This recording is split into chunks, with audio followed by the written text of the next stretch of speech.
I wanna be the best in the game, invest in my name. Check no restraints, I'm obsessed with the pain. I ingest, I retain, assess and I change. Possessed by the thought I'll be free one day from society's restraints. Money, clout and fame, mud, disease, a plague. We all love to hate, have to play the game, have to make a name. All our insecurities are on display. This is war with the enemy, think that it was meant to be. Living in a time where disease is on every screen. I won't let them fester me, I know most are festering. Negativity is a plague for the mentally weak.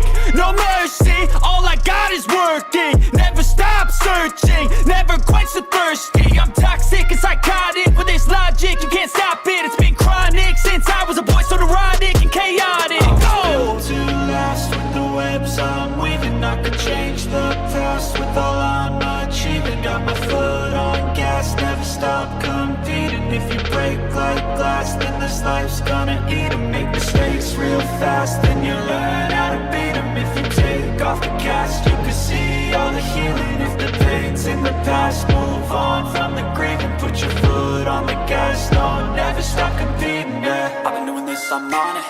I just wanna be iconic. Sipping on a gin and tonic, got me going off when I'm on this topic, yeah. If I ever play, I want it. You know that I'm always honest. Stay away from those who are toxic. Keep them out your face, no way, you don't want it, yeah. Don't try to drain my energy. The enemy is everything. It's mentally, unhealthily, spreading like a rare disease. But I won't let it get to me. I don't need your therapy. I can leave a legacy of leading by intensity. Come on, we can fight this. Freedom is priceless. Spread just like a virus. Living in a crisis. Do you feel courageous? Do you seek greatness? Trust me, you can take it. Go on and take your aim. I'm built to last with the webs I'm weaving. I could change the past with all I'm achieving. Got my foot on gas, never stop competing. If you break like glass, then this life's gonna eat 'em. Make mistakes real fast, then you learn how to beat 'em. If you take off the cast, you can see all the healing. If the pain's in the past, move on from the grave and put your foot on the gas. No, never stop competing, yeah.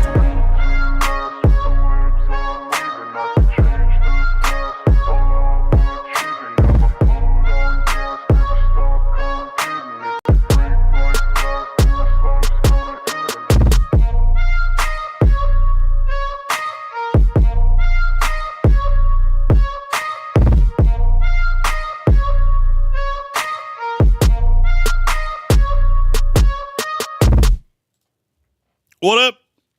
It's draft time. I am the ESPN draft nerd at Jeremy Greene. Mullet King, all hail. Hail. Today we're breaking down top 5 position rankings. We'll probably get through the offense today. Red C asked if we are uncensored today. Fuck. Yes, we are. Yes, I can say all the wordy nerds, and I'm going to say all the wordy nerds, and I'm happy about it.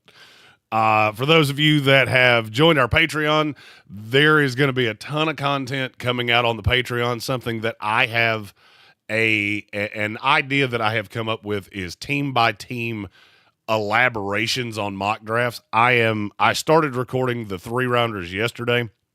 Those will start coming out either tonight or tomorrow. I'm trying to schedule them where they make sense, where they land. And I don't want to do, if at all possible, I don't want to do 10 or 12 a day. I would like to hold that down to maybe 4 and go about 8 days of putting all those out. Then we will have the full 3-round mock draft where I combine them all. There are some players in this class that I am not going to lie to you. It is getting really, really difficult for me to figure out where they land. Mykel Williams from Georgia he has maybe the widest range of potential outcomes that I've ever seen, because I could see him going as high as 7. I could see him falling out of the first round, and neither one would really surprise me any more than the rest of it did. We have so many guys that are raw freak talents that put up nothing in college. Then we have other guys that were stat monsters, and then you really break down the tape and go, how the hell are you going to win in the NFL? So this is a very interesting class to me. I think it's grossly overblown that this is not a good class. I think it's a phenomenal class. I think it's incredibly interesting. The thing that what I think does this is that everybody looks at the quarterback class and goes, holy God, this sucks. At quarterback, we are freaking terrible. And I think it just makes people think a draft class sucks. And this one doesn't. It is insanely deep. There are guys that did not make it into my top 101 that means they're going into round 4 that would have been second round picks in other classes that I have done. All right, we have a super chat. I got to pull up a button, so give me just a second, Red Sea. I'm going to hit Andreas Pinckney. He said, mock drafts are always trying to stick the Saints with Mikael Williams. That is not who I gave to you, and I think you will be the Saints pick in this 3-rounder in the first round. You will either absolutely love or absolutely hate, and I don't know which one. I did not give you an edge rusher in the first round. I did not give you a defensive tackle in the first round because there are so damn many of them that I can hit that in rounds 2 and 3 and be fine. I gave you a position that you damn well better hit in the first round because I think there's a great possibility that we have 2 of them go in the top 15. Alex S., please explain the James Pierce hate. I'm not going to lie to you. I asked that question to every single person whose opinion I value while we were in Mobile. I looked Trevor Sigma dead in the face and said, can you please explain this to me? And the answer was no, I really can't. I don't know. I don't know what it is that people don't like about him. I can't really wrap my brain around it. I think it's insanely stupid. I have him going in the top 16, Red Sea. You know what the business is. And I don't see any way that he falls past that because there are so many pass rushers in this class that I think are good, but they're very typecast to exactly what it is that they do. I think there are a lot of movable pieces that may or may not have a position right now, and I don't tend to love those guys as much as everybody else does. James Pierce, I know exactly what he is. He's going to stand up. I think he is going to wreck teams' souls as a pass rusher, and he actually holds up better against the run than some of these other guys do. But we will get into that as we go. Goal today is to get to the top 5 of all the offense. I as I was flipping through my notes while the music was playing before I came on, I looked at all of the positions and went, if I get through all of those, we'll be here till midnight. So probably just going to get through the offense today. We have our first super chat.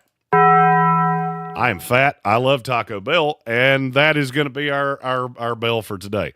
Only because I'm tired of being political, and the Donald Trump button it's not that it has stopped being funny to me.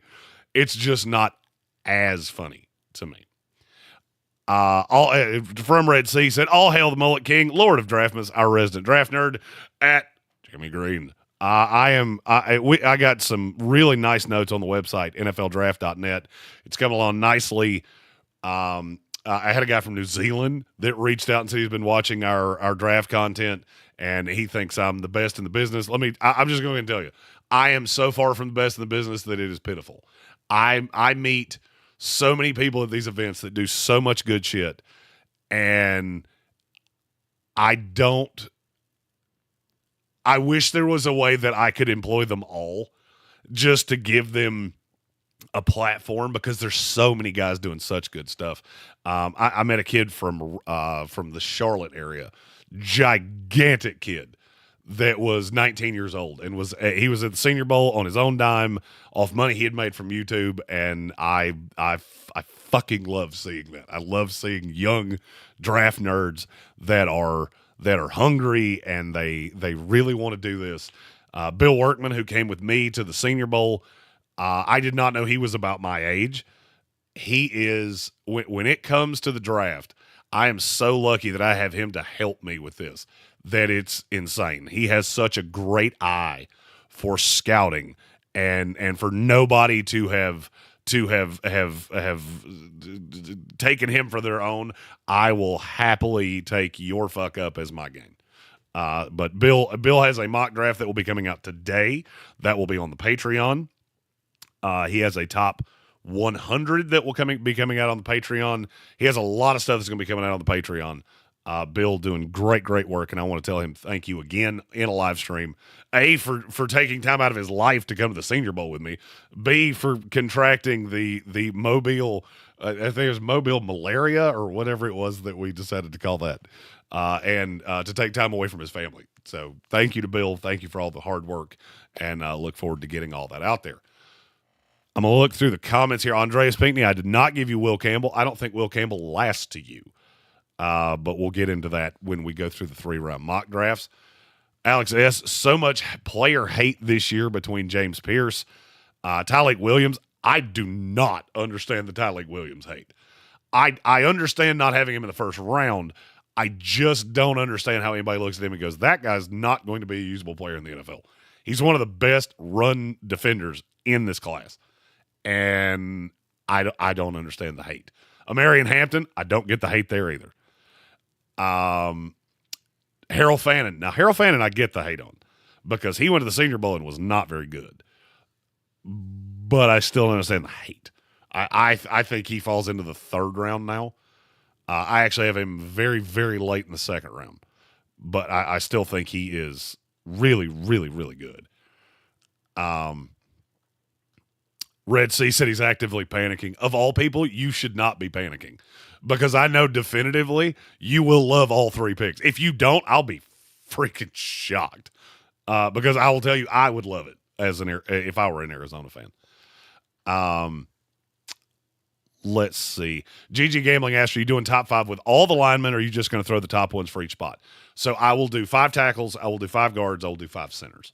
So, and that's a really good question. It allows me to kind of break down how I do things. If you have not been on the website, shame on you. Go to it, nfldraft.net. We're getting things up there every single day. It's not a problem of content. It's a problem of getting it up on the website because I am but just one man. But as of now, we have all of the offense rankings up there. I will have all of the defense rankings done by the end of tomorrow. And then we'll work on kickers, punters, and kick returners. So I break down offense the way everybody else does. Offense or quarterback, running back, wide receiver, tight end, offensive tackle, guard, center. As time goes on, I will break running backs into between the tackles and pass catchers. I will break down receivers into outside receivers and slot. I will break tight ends into all-around tight ends and the more H-back receiving guys, the Aronde Gatstons, the Harold Fannins of this class. Offensive line will stay the same. Now, where I am a little bit different from other people, I break down defense markedly differently than most. I have stand-up edge, which is your 3-4 outside linebacker. That's your James Pierce. That's your Abdul Carter.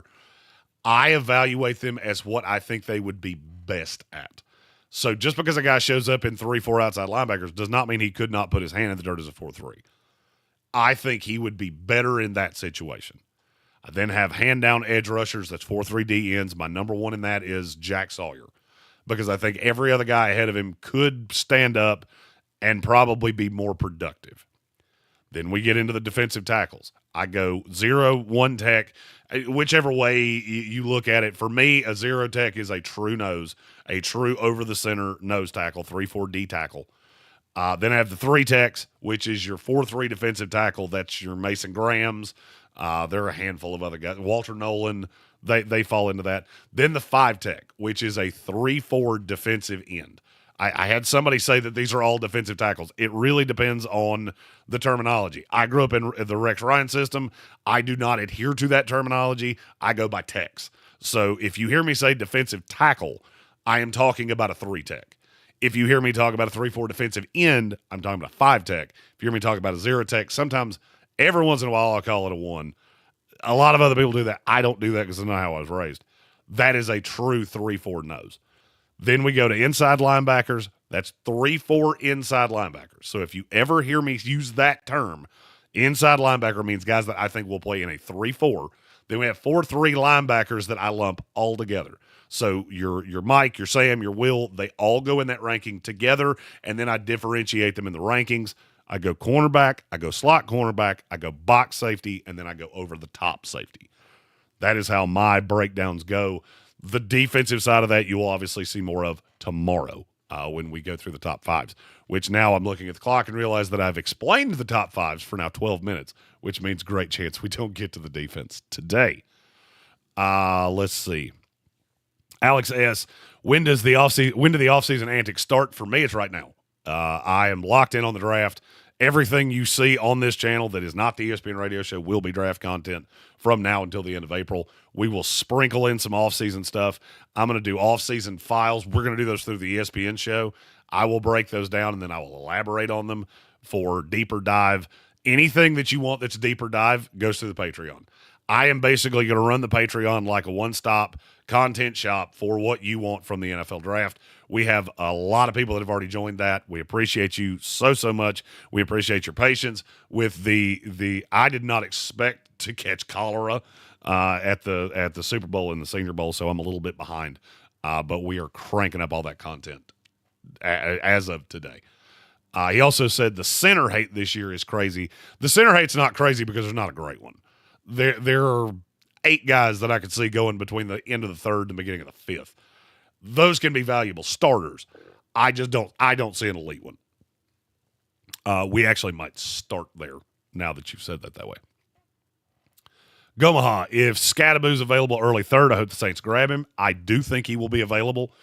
There was not a lot of love for him in Mobile, and I was reasonably surprised by that. There's a lot of love for this running back class. I don't understand why he's not getting it. When we get to running backs, you'll see that I have him rated pretty highly. He also said Kellen Moore would know how to use them. Use Scadaboo.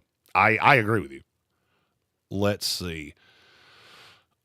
Austin Groves, Mullet, I keep seeing Detroit drafting defensive line, mainly defensive end, but I really think they need a guard badly. I would agree with you. I want the North Dakota State offensive lineman. That would be Gray Zabel, and kind of stuck on it. He fits the Detroit mindset. Do you see any way? I don't think he will get to you. I have him going ahead of that, and that's a Brandon Hallam said the Texans get Tyler Booker. Tyler Booker doesn't fall that far. I'm going to tell you the same thing that Ian Rappaport had told me 2 years ago, or not Ian Rappaport, Daniel Jeremiah told me 2 years ago. I do rankings with my eyes. I do mock drafts with my ears. And when I see all of these smart guys that are putting guys in places that don't make sense to me, I'm going to start leaning into it. Daniel Jeremiah is the best mock drafter in the business, and it's not close. He won the media contest last year. I think he finished third the year before. He is as good at mock drafts as they get. I am going to use that asset of being able to pick his brain now for the second year in a row, and I'm going to do the same thing. I hear Tyler Booker will go higher than that. I don't think he's going to make it to the 20s because there are a lot of people that think he's the safest player in this class. I do not agree with them. I think he has some massive deficiencies that I don't like taking guards that high anyway. I'm more of a second-day guard kind of guy. I'll take tackles in the first round. Hell, an elite center I'll take in the first round. I'll take an elite guard. I just don't think there is one of those in this class. Now, as for what Austin said about Gray Zabel, I think Zabel showed he can play right tackle, and that has moved him into another stratosphere. He can play guard. There's no doubt in my mind about that. I also think he can play right tackle, and I'm not sure that's not where he starts. I could easily see a team taking him with the intention of putting him on the right side, and if things don't go well, we'll slide him into guard. Praise YHWH said the Saints need Ashton Jeanty. I've had a lot of people ask me about the Saints with Jeanty, and I don't really get it. I don't think there's as big a difference between Jeanty and Amarian Hampton and Caleb Johnson and Cam Scadaboo as a lot of other people do. I think Jeanty's really, really good. I think he's being a really, really good pro. I don't know that I could push the button on where he's going to go, and I could not do it at 9. At 9, I got to get an elite player at a position that there's not a depth of in this class. There's a depth of running backs in this class. I do have the Saints taking a weapon on offense. I will give you that much. Timothy O'Toole, I'll be upset if Will Campbell is a Patriot at 4. I don't want to comment on that, but I'm just going to look at the screen and go, I think you'll like my explanation when I explain it. But you're very much on the right track. Andreas Pinckney, I like Scattaboo, but I lean more to Ollie Gordon, and I would not burn a top 10 pick on Genty. I'm right there with you. I liked what I saw out of Ollie Gordon at the Senior Bowl. I like what I see of him on tape. I think that team sucked so bad that it has really skewed people, and they just don't remember how good he was the year before.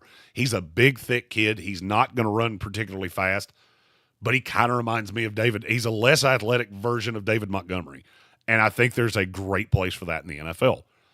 Alex S., need a Panthers 3-rounder in the near future. That is the last one that I recorded yesterday. So that bad boy is in the hopper waiting to be put out. And as I said to start this, I think I'm going to do 4 a day. Starting with 4 full ones tomorrow, I will put out, I don't know which one I'm going to put out first. I feel like Red Sea has donated so much of the show that he deserves that Cardinal one coming out first. I recorded that one out of order. For him. I also did Denver because of Soaring Eagle. There are other people that I see your team and I go, I need to do that one early. None of them are clicking in my head right now, but those two are two that I did do early. So I want to not do all of them in draft pick order, but I also kind of feel like I should do the first one in draft pick order. So anybody's got an opinion on that in the chat, feel free to check that out there. Soaring Eagle, who I just mentioned, Bronco pick should go tight end, defensive line, running back, then defensive line or running back, whichever you don't take in round 2. I have a different player for you in round 1 because neither of the 2 tight ends that I'll take in the first round got to you. I do have – I'm trying to remember who I have you taking. Probably be good if I had that pulled up since we are talking about it. Let's see. And I will apologize for any random sniffs that I have. I'm still just – the congestion just will not go away. I did get you a tight end. I did get you an edge. And I think you'll be happy with the 3 players I took. I don't know that you'll love the first round pick, but I'm really adamant after watching Denver that there's a position need that nobody's talking about. And a guy falls right in your lap that I really like in round 1. GG Gambling. If I can ask about Harold Fannin, what happened? He was so dynamic at Bowling Green. He didn't get to meet us at the Senior Bowl. The whole family was sick. So what happened with Harold Fannin is, and it's not an uncommon thing to have happen at the Senior Bowl. Guy comes in and day one, he's just so awestruck by the speed and the talent and what he's going up against. And I just never felt like he got his head screwed on the right way. He made some plays. I don't think he hurt himself tremendously. He took himself completely out of the first round discussion. I think he took himself out of the top 50 discussion. Now we get into that 50-plus range, and that's where we can start talking about Fannin. You always have to worry about level of competition when a guy he didn't play up much. So, yeah, he beat the hell out of MAC competition. That doesn't really mean much because you're not going to play a ton of those guys in the NFL. Not saying they don't have good players. They just don't have a depth of 5 or 6 guys that can defend you. So you find a matchup you like, and it becomes instantaneous. Ball comes out of the quarterback's hand. And I feel like he is rawer than I thought he was.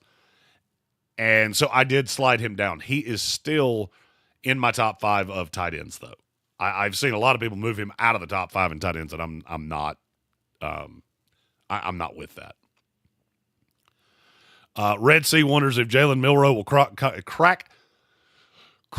the top 5 quarterbacks. Ooh, let me look right in this camera and go, no, Jalen Milroe will not crack the top 5 in quarterbacks. He barely cracked the top 10, and the only reason he did is because quarterback sucks that bad. Let's see. Stone Sports Podcast, great to see you here. They're doing a short one tonight because he has some sort of flu. I think everybody on Earth is sick right now. It's really, it's a crazy thing to see.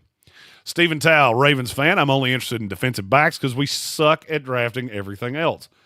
I do not have you taking a corner in the first 3 rounds. I do have you taking 3 big positions of need, though, and I'm not going to lie, your class is probably the one I would walk away the happiest with because you get 3 players that I love in varying ranges. I don't love your first rounder as much as I love your second or third rounder by positional value and by value on the board. But I also have you taking maybe the safest player in this draft at number 27, and it's at a position of huge need. Andreas Pinckney, with how bad Milroe was at the Senior Bowl, I'd be shocked if he was drafted before the 5th round. I think you're going to see him go in the 3rd just because somebody's going to fall in love with Jalen Hurts comp and the Alabama tie, and they're going to see Jalen Milroe as a guy that Nick Saban recruited, and he never developed as a passer, but if we put him in the right system, by God, if we get him the weapons and we allow him to run and be that guy, somebody's going to fall for that shit because quarterback is so bad this year. All right. I'm trying to get through all the chat before I get into the rankings. All right. Same start time for Stone and Armchair tonight. Great North Sports. GG Gambling said the amount of people that don't know what a 3-tech is astronomical. It's because you're never really taught that. Like, if you didn't play the game or if you're a nerdy scout like us, you don't really know that term because they don't use it on NBC or CBS or Fox. I tried to look, there are people that know this game way better than I do. So I can't give you the nerdiest of the nerd. I can give you the nerdiest of the nerd that won't make you drool on your desk. That's my goal. Maybe make you just a little bit more informed without talking down to you because, look, I get people that send me messages all the time that are super, super fucking informed. Football fans, football knowledgeable. So I'm not trying to talk down to anybody, and I hope it never comes off that way. Philly cheesesteak, excited to see the wide receiver rankings. I absolutely love this receiver class. There are guys that I couldn't even get on the graphic that I am super, super high on. Andreas Pinckney, the reason Genty's been linked to the Saints is the Boise State connection with Kellen Moore. I don't think that means absolutely anything. I really don't. I don't think that makes them any more likely to take him. I don't know how much say Kellen Moore's going to have in the draft. Look, hiring a coach this late is kind of difficult because you've got scouts that have been working since June of last year that they don't know shit about Kellen Moore. So you have to get acclimated to him, and he has to get acclimated to you in a very short period of time. Andreas Pinckney, offensive weapon for the Saints. So you got us going tight end or wide receiver. My guess is tight end. I will not tell you whether you're right or wrong, just tell you that you have the power of deduction very nicely, my friend. Praise. Facts. The Saints are just so ass. I can see Genty being a top 3 to 5 player on this roster day one. I will tell you about Genty something I heard at the Super Bowl, not at the Senior Bowl. Genty is one of those kids that comes on your set and you just instantaneously go, that kid's going to be a fucking star. He handles himself the right way. He is so well-spoken. And you just walk away from that and go, between the talent and the guy, I can see a team falling for that. So I'm very, very high on Genty. I'm just not high on running back. And I'm afraid the year of the running back is going to skew us there. Oh, let's see. Alex S., you had, I don't know what that was supposed to say. Going to the Panthers here instead of an edge. I do not get this. You said you can't pass on generational talent, but I feel like 3rd-round wide receiver has more value, and you have to go edge at 1. I need to check and see what the Panthers did because I don't remember. Okay, there is a guy on the board for Carolina that I am absolutely in love with. I will tell you I have them spending their money on edge, and I'll explain that more when I do the Panthers offseason grades. Carolina is one of those teams that falls into a really – I said this yesterday about the Jets. Every year there's a team that you just don't line up well with the board, and Carolina doesn't line up well with the board because any of those edge guys that you take at 8, you're taking too high. Then you get to to their pick in the 2nd round. If they were picking their pick in the 2nd round, which would be, I want to say it's 40. The Bears have it. I don't know if it's 40 or 39 or 41. It's one or the other. If they were picking there, you got a great shot to get an edge. The problem is that you don't. Then you pick at 58, and all of the best ones are gone. Now you're picking projects. I don't think Carolina can afford to take a project at 58. But those are all things that I do explain in the 3-round mock draft, and I'll get further into when we do the Panthers off-season file in just a few days. Joshua Brooks said, I hope my Jags take either Will Johnson or Mason Graham. That is 2 of the 3 players that I think are possible for Jacksonville. There is a third one that the hire of your coach, I think, makes a lot more likely. Let's see. Red Sea said he can't wait till the Cardinals one is posted. Going to share it across the various Cardinals Discord channels. I love Cardinal fans. I think Cardinal fans are really – we've trended with them a couple times, and they're always very informed. There are certain teams that their fan bases are not a lot of fun for me because I get called a fucking inbred or a redneck or whatever the case, and it drives me nuts. And I just have to turn off the comments and go, don't answer any of them. Just don't answer any of them because you're going to say something that you shouldn't. But that's never been Cardinal fans. And there are a lot of fan bases that are that way. And no, I'm not going to answer which ones are the worst, but you can probably figure it out. Glad to have my mute button back today. Don't know why that's not working on the ESPN radio side, but it's not. Let's see. Bob Brown. Jeremy, how far do you think Jack Sawyer last? Does he last into the mid-20s? I have him somewhere from 25 to 32. I think he will go at the end of the first round. I'm just not positive of where. He will not get past Philadelphia. I will tell you that much. To me, there's no path that he winds up in the second round. I would believe Mikael Williams wound up in the second round before I would believe Jack Sawyer did. Oh, let's see. Scrolled too far. GG Gambling said Khalil Mack's the only thing that's come out of the MAC since Big Ben. I thought Fannin would have been that guy. Sad that he couldn't get his head on straight. I see your Khalil Mack and raise you one. Quinyon Mitchell, who was fantastic this year for the Philadelphia Eagles. Look, the MAC gets guys. They get guys. It's just sometimes they take a little bit more time, and you have very few guys that are. Khalil Mack was an elite talent. He would have never survived at Buffalo in today's era of college football. Quinyon Mitchell was a special kid that he survived at Toledo that long, in spite of the fact he was getting big money offers elsewhere. But there have been players that have come out of the MAC. It's not just been Khalil. I would say that's your highest of high side, but I think Quinyon Mitchell's going to be right there. I would say Harold Fannin winds up in that next tier. A very valuable player that came out of the MAC that's maybe not a star. Andreas Pinckney said, I just want Alec IU Manor for my Saints. He's my wide receiver crush in this draft. I want to do karate in the garage with him. You will be disappointed about that one because I have IU Manor going higher than most people do. I actually do not have him coming back to the Saints the second time. I think he goes ahead of that.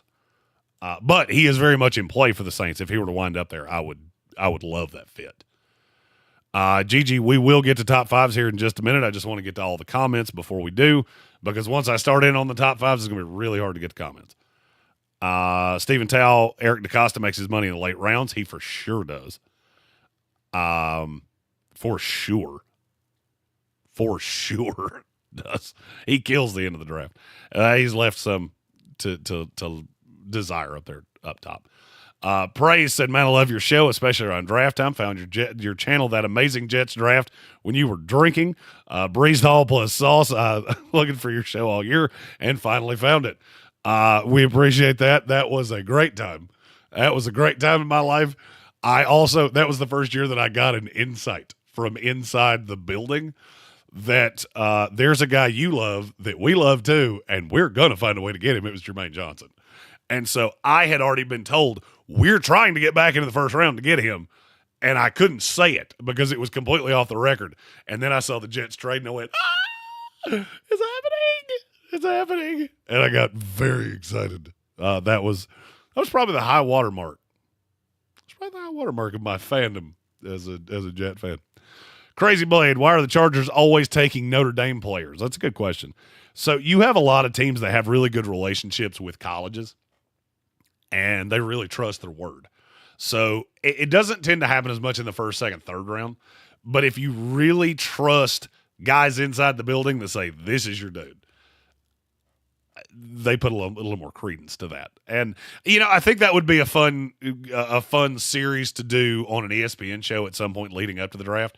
of where are the honey holes for each team, because damn near every team has one. It's just a question of who it is. The funny thing is how many of them are far away from where the university is far away from where the team is housed. I've always found that to be ironic. Back in the day, it used to be it was a school that was close to you. Now, that's not so much the case. Let's see. Praise said, they said Jalen couldn't throw. Kept his head down and worked. Do you think Kellen Moore could do something similar with Jalen Milroe? Is it impossible? I would say it's impossible because I don't think he has that in him. None of us ever said Jalen couldn't throw. All right. This is one of those times that with emotion, I say things in a way that I don't really convey what I mean. Jalen Hurts always had a cannon arm. The problem is his mechanics were so damn inconsistent. And I knew that tight window throws were not going to be great for him. He doesn't have a great spiral on a football. He doesn't have great footwork. All of those things lead to errant passing from quarterbacks.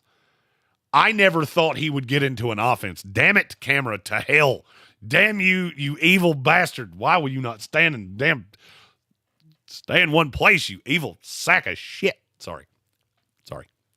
Try. I can't do that on the ESPN show, but damn it makes me so angry. Do I think it's possible with Milroe? I won't say anything's impossible. I don't think he has it in him. You also have to look at how they built that roster and the amount of sleight of hand and all the ways that they help him. That's not a shot. If anything, it's just all hail Howie Roseman that you were able to build a roster that does that. So I will say I don't like the chances of that. I think Jalen Milroe ends up with the Pittsburgh Steelers, and I cannot get away from it. I have him there in the third round because they're so desperate for a young quarterback, and I do think they will retain Justin Fields. Let's see. Jack S., big Philadelphia fan, agrees, but Milton Williams and Sweat are not small contracts. Howie has shown he doesn't invest in linebacker.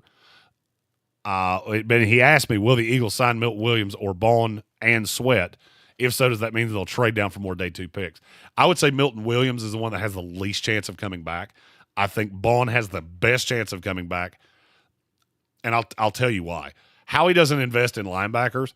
Howie has a linebacker that is the ultimate fit in that defense for the next 8 to 10 years. I don't ever have to go. I don't ever have to go back into that lottery of linebacker fuckery that I've been in for so long where I just can't get the guy right. He can draft defensive tackles. He's done it for years. He can draft edge guys. I would say Bond's 1, Sweat's 2, Milton Williams a distant third, and I would say there's a great chance Milton Williams ends up somewhere else. And GG, I agree with you. If the Eagles don't re-sign Zach Bond, they're out of their minds. I also don't think Zach Bond is going to see – I don't think his market is going to be as deep as what people think. Because people still go back to that Saints tape and go, you were a backup. Like, why did you become this guy in Philadelphia? And are we going to pay you the money and you're going to become that guy again? I think he does stay in Philadelphia. Let's see. Alex S. Morrison falling past 15 is a travesty, by the way. He's a top 10 talent, and that's easy. I agree with you. There are a handful of guys that the medical at the combine is going to be really big on. Benjamin Morrison, from Notre Dame, Siobhan Ravel from East Carolina. There are a handful of others that we don't know where to put them right now. And the reason that you see them fall is that we don't want to put a guy in the top 15 and then something goes wrong with the medical and then you go back and it invalidates a mock draft we did. We're playing safe right now. I feel better right now about Siobhan Ravel than I do about Benjamin Morrison, not because of talent, but because of what you hurt. Ravel was a knee. I've seen 1,000 guys come back from knees. Benjamin Morrison was a hip. And we really don't know much. We don't really know much about what he did. We don't know about how bad it was. There's a lot there. So the medical for him at the combine will be huge.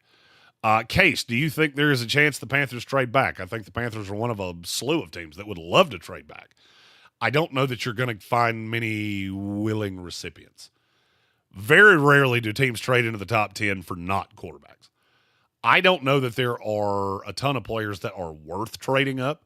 I think the honey hole is somewhere between about 15 to 25. That's where I really look at That's where I think you can get the value in a trade back. Carolina, the Jets, there are a handful of teams that would love to. I just don't.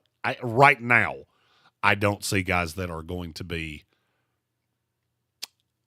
teams are going to be clamoring for.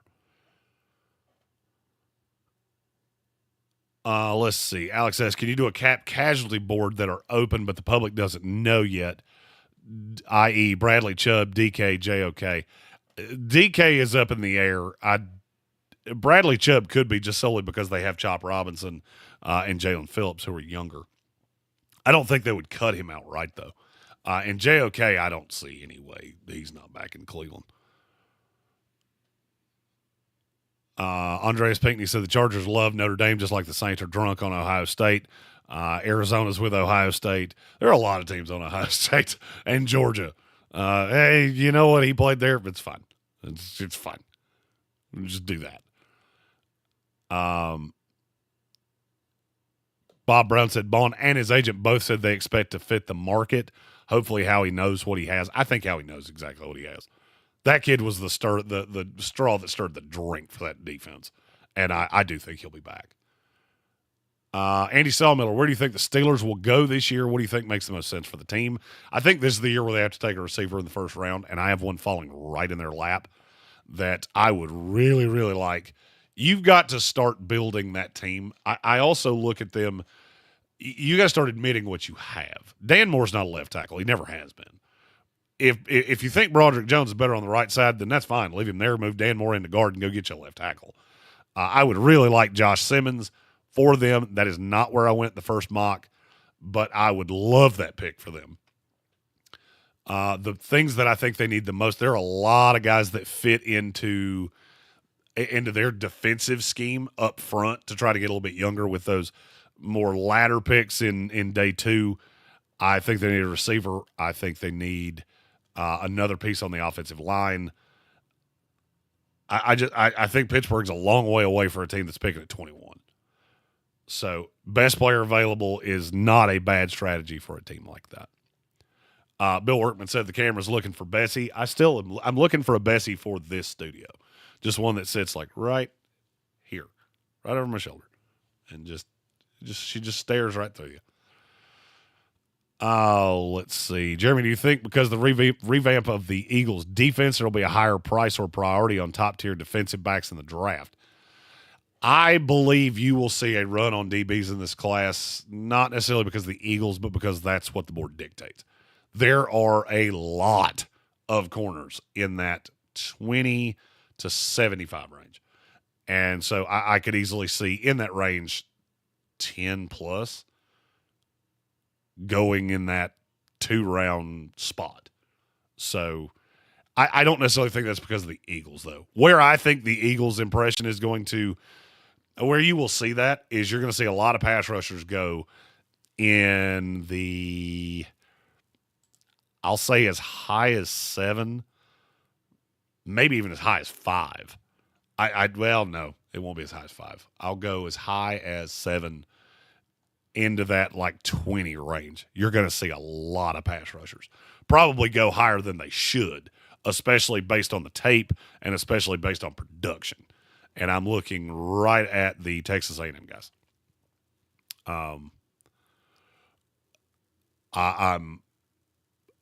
locked in on pass rushers are going to go higher than they should. We have a super chat from our buddy at Great North Sports. What's next for the NFLDraft.net Patreon? Curious to see what happens to the running back position in the next 3 years. Are we back to single bell cow running backs? That is the kind of thing I'm looking for. If you would like to see a video of that nature, that's what we will be doing with NFLDraft.net. I really want to make that what you guys want of it. I want it to be your one stop for, hey, I've got a guy that I'm not seeing evals on. I'm going to do player evals. A lot of those will come after the combine. The combine is really my last tool. So I will kind of wait until that happens. Not because the combine really changes my opinion on much, but because it gives me official weights, official heights, official times. And then I don't have to go back and do those things a second time. That's and the combine starts 2 weeks from today. So, and we will be there live in Indianapolis. Let's see. Kelvin Joyner, somebody help me out. What's the Ohio State quarterback that moved to receiver in the 2010s? That's who Milroe reminds me of. Terrell Pryor is the only one that I can think that went to wide receiver. I'm trying to think if anybody else did. I know Pryor did. And Jalen Milroe is not the freak athlete. Terrell Pryor was a freak of nature. I also don't know if he can catch. But Terrell Pryor, I mean, Terrell lasted for a little period of time. He was not of this world. And, man, that kid had all the talent in the world. Not the smartest individual you've ever dealt with. Great North asked Patriots trade back. I'm going to say the same thing about them I said about the Panthers. I think they would like to. I don't think you're going to have a lot of options for that. How many teams do you think are watching? This is from GG Gambling. Watching the Eagles offensive line play and have come to the conclusion of draft the biggest dude. I wonder how many get picked for just size alone. There is a possibility that you see some bigger guys. There's some bigger guys in this class. So I don't necessarily know that that's because of Philadelphia. I will say a lot of teams are looking at Philadelphia going, holy shit, we got to invest in that offensive line the way that Philadelphia did. Kansas City being number one among them. Braxton Miller is the player that they were. I completely forgot he was even a thing. He played for the Texans. Yeah, he was another one that converted from quarterback to wide receiver. Ohio State had about 5 of those guys in a row that could have played wide receiver because they were so damn fast, but they weren't quarterbacks. None of them were. But yes, I'm glad to figure that out because I didn't think – I thought Terrell Pryor was a little further back. But yes, Braxton Miller is the one that you were referring to. Patrick Holt, will Washington get more weapons via the draft or free agency? And what about the defense priority? Priority is Washington's in a great shape because they got $1 bajillion. So they can go prioritize individual players in free agency and then patch the holes past free agency. That's what makes them so hard. I don't know who they prioritize. I don't know if they're prioritizing T. Higgins. I don't know if they're prioritizing some of their guys. I don't know. So until I see that a month from now, they are so hard to put your thumb on. They're going to add weapons. They're going to add to the defense, but free agency comes first. So you will see, I think, a pretty clear picture of what Washington wants. And the two hands kind of shake each other. If you're Washington, you got to be looking at the fact that wide receiver at the end of the first round, there are going to be a handful of guys there. Edge rusher, there will be a handful of guys there. If you're looking for offensive linemen, it gets pretty thin back there. So that's where I would be looking to spend my free agent dollars, the places that I can't get in the draft.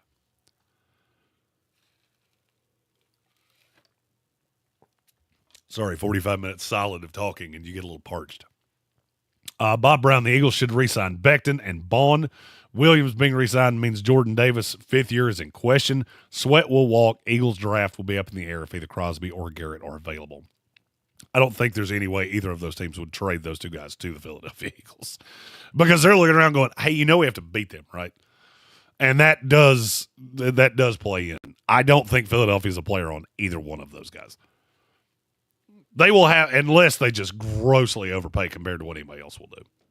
So I guess I shouldn't have said it that way. Philadelphia could have so much draft ammo and be willing to give up so much of it to get those guys. All right, I take back what I said. They could be a player. But you're going to have to overpay because everybody in the league knows they have to beat you. Let's see. GG Gambling, remember Ohio State chose J.T. Barrett over Joe Burrow. They did. Joe did not start out particularly well at Ohio State. They also got locked into we got to have somebody that's mobile, and he wasn't overly mobile. Look, you make mistakes. And they let Joe Burrow walk out the door. Their loss was LSU's gain. Marina Sands, Sweat, Williams, and Becton are gone. Bond and Burke should be re-signed along with Isaiah Rodgers and Booker. I'm trying to think of who Booker is. I don't know who that was supposed to be. Anyway, it's entirely possible. Philadelphia has a lot of things to button up. So they will be an interesting team to watch in free agency. Jack S. Jeremy, what's your logic or strategy for predicting trades for the draft? You get locked into teams. There are certain teams that never trade down. There are certain teams that never trade up. And that is something that plays in. You also have to play into, what am I trading up for? I feel like sometimes, especially with mock drafts that are coming from national entities, they put trades in just so they can say it's a mock draft with trades. I don't see a lot of those because I don't think either of the two teams at 1 and 2 are going quarterback. So that means the quarterback falls right in the Giants' lap. They can take whichever one they want. Then I have New England at 4 and I have Jacksonville at 5. They're not taking a quarterback. They could trade back, but I don't necessarily think anybody's trading up to get Shedeur Sanders at 4 or 5. Now, could they? Sure. Is there a team that's super, super desperate? Maybe. I don't think the Jets are that desperate because they know it's going to be bleak for a year. And a lot of teams are looking to next year's draft going, that's better at quarterback than this is. So, Great North Sports asked who's the next quarterback of the Jets, and Bill Workman, I believe, answered it. It's Tyrod Taylor. I don't really see a chance that they go – there's always a chance they go somewhere else. I have them drafting a quarterback in the second round and Tyrod Taylor as the bridge quarterback to start for this year. Okay, so we've gotten through the chat. We are to the actual top 5, which is what we came here to do, and it only took 48 minutes to get there. I'm going to ask the chat, what position on the offense would you like to start with? I know somebody said center. I've heard wide receiver. I've heard quarterback. So I will leave it up to you. The first answer that I see will be, there it is, Great North Sports with wide receiver. And that is a good one. That is a good one. All right, let me move my draft board down here. And I will today I'm going to be using the PFF draft board with who they are fond of, just to use as a point of reference. All right, we'll start with wide receiver, then we'll go to offensive line after that. All right, so I got to knock off quarterbacks and go wide receivers. All right. On the PFF board, which I'm going to put up beside my face right here, I have some discrepancies with PFF. Ted McMillan, that's the number 1 receiver in this class. His high side's Mike Evans, his low side's Drake London. It's really hard for me to not like anything that I have seen from Ted McMillan over my studies of him. I think he's going to be an absolute dog. I believe the window opens on him at 4, and I don't think he's going to last past 8 with Carolina. I've seen some spots where he goes later than that, and I just don't buy it. I don't buy it. I think he's too good for that. There's also very little bust in him. That's one thing that I do look for in receivers is there was a time that we were missing on about 60% of receivers that went in the top 25. And I obviously don't want to do those things. In terms of safety, Ted McMillan is about as safe as they get. Now, this would also be a good time for me to point out if he was coming in as a wide receiver, I would have Travis Hunter as my number 2 receiver in this class. I don't believe that's what he's going to do. I think he's going to be a cornerback that gets sprinkled in at wide receiver, not the other way around. I did see Todd McShay say that Travis Hunter was not a top 5 pick in this draft, and I really want to go back and watch that. I may actually do a reaction video to what Todd said. I met him at the Senior Bowl. Very, very nice guy. I'm dumbfounded at that headline, and I'd like to know more of what he said right there.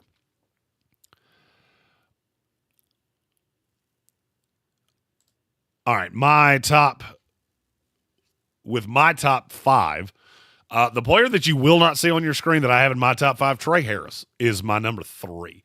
I have Ted McMillan 1, I have Travis Hunter 2, and it's kind of a asterisk 2. just solely because, as I said, I think he's going to draft as a corner. I don't understand what the knock is on Trey Harris. I've asked a lot of people, and nobody's given me anything as of to this point that really makes any sense to me. I don't understand why he's so undervalued. When the tape on him, he's a big body kid. I don't think he's going to run crazy fast, but I still think he's a 4-5 guy with a big body. He's got really good hands. I mean, he had a few drops, but who doesn't have drops? And he runs a limited route tree. Do you realize how many of the receivers on this board I can say that same shit about? About half of the ones that are actually on the screen right now run a limited route tree. So I don't understand what it is unless it's just he's not blindingly fast. And that's enough for some scouts to go, no, sir, I don't like it. I need receivers that can run 4-3-5, and I don't give a damn what else they can do outside of that. I'm not one of those. I love Trey Harris. I saw Timothy O'Toole said having him outside the top 6 seems absurd. I agree.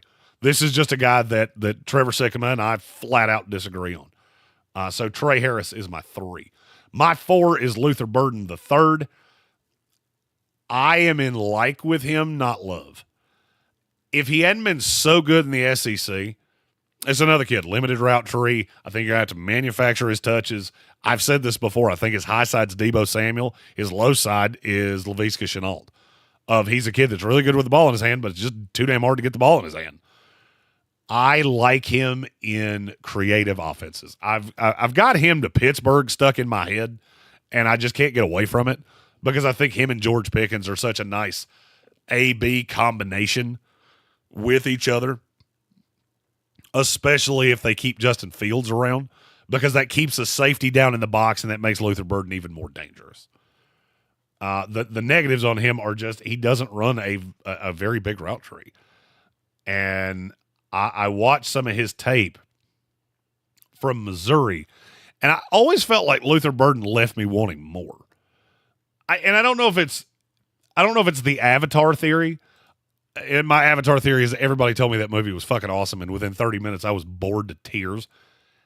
I don't know if that's what it is, that I'm told he's so good, and then I see him on tape, and yeah, he's good over the top. He's a nice deep threat. He's really electric with the ball in his hand, but he's really small. He's only 5'11", and I never really saw anybody press him, ever. And I just feel like in the NFL, that's going to happen. I also don't think he's as fast as you're told he is. So I'm in like, not love. Luther Burden III is my number 4 wide receiver. My 5 is a tie. So I have 2 guys at 8.4. It's Emeka Egbuka from Ohio State and Alec Manor from Stanford. 2 very different kids that wound up with exactly the same grade for me. Emeka Egbuka is maybe the safest receiver I've ever seen because he's very smooth in route running. He's big enough. He's 6'1", 205. And I see he's so fluid. And he's tough. And everybody I talk to just absolutely loves him. The knock on him is injuries. And so the medical is going to be really, really big for him. He also didn't play outside as much as you would think. I like him to certain teams. I love Emeka Egbuka to the Washington Commanders. I love it. I really love him, but basically anywhere in that area because I like him to Baltimore too. And then Alec Manor, bigger bodied kid, not quite as fast, but much more physical. I think he projects as just an absolute stud in the NFL. He had terrible quarterback play at Stanford and still was able to show exactly what it is that he could do. The stats aren't going to blow you away. The tape is what blows you away. And you have to really look into you got to kind of dig deep for this is a kid that just goes out and wins. And I think there's so much room for him to grow. He is much more of a projection than Emeka Egbuka is because I didn't necessarily see him do it. I saw him win a lot by just being more physical than a guy, not necessarily being more technical, not necessarily being more savvy, by being a better route runner, by being any of those things. He also was the better the competition got, the worse he got. And that is a little scary, but I can tie all of that back to quarterback play. All right, we have another super chat, and this one is about a wide receiver. Kind of. Red Sea, thoughts on Savion Williams after thinking about it for a few days. I can very easily see Arizona taking him to fill in for Dortch, despite the tape not being awesome. Okay, Savion Williams is a player that I love to talk about any opportunity that I get because he's not really of this world. Savion Williams is a 6'5" running back. He's another one that I don't know how you generate his touches because he's a god-awful route runner. I wanted to see him so bad in Mobile, and then he didn't show up. So I just don't know what to do with him. I think in terms of raw physicality, raw unicorn talent, he is unlike any player I've ever seen. I also think there's a possibility that he's a running back, not a wide receiver. He kind of reminds me of Antonio Gibson in that he played more receiver at TCU, but I think he could very easily play running back in the NFL. He kind of reminds me of Cordero Patterson, to be honest with you. I'm not sure how you're going to get the ball in his hand, but damn, when you do, good shit's going to happen. Players that were on PFF's top 5 that were not on mine.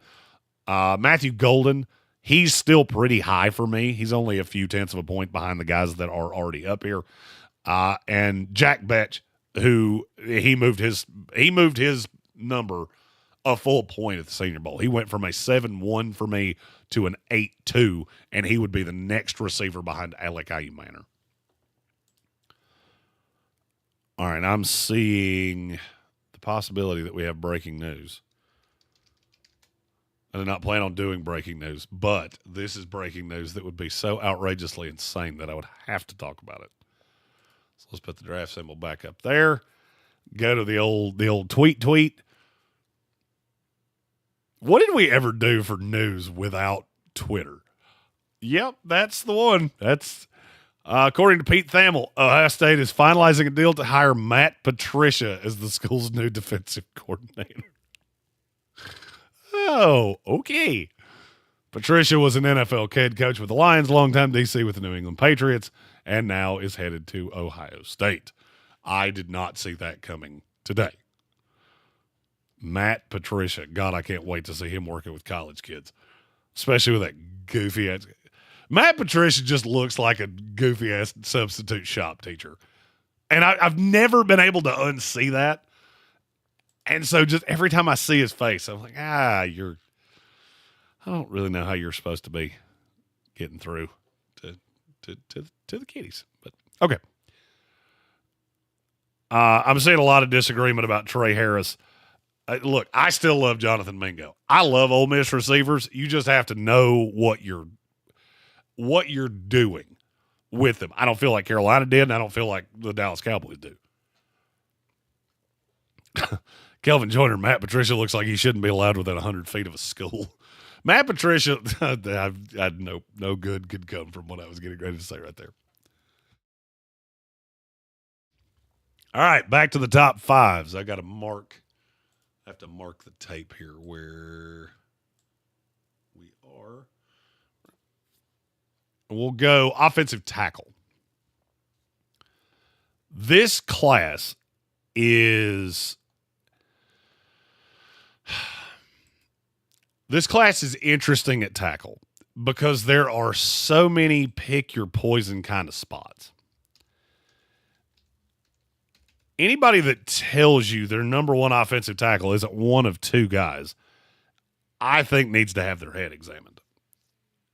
Those 2 guys are Will Campbell or Kelvin Banks Jr.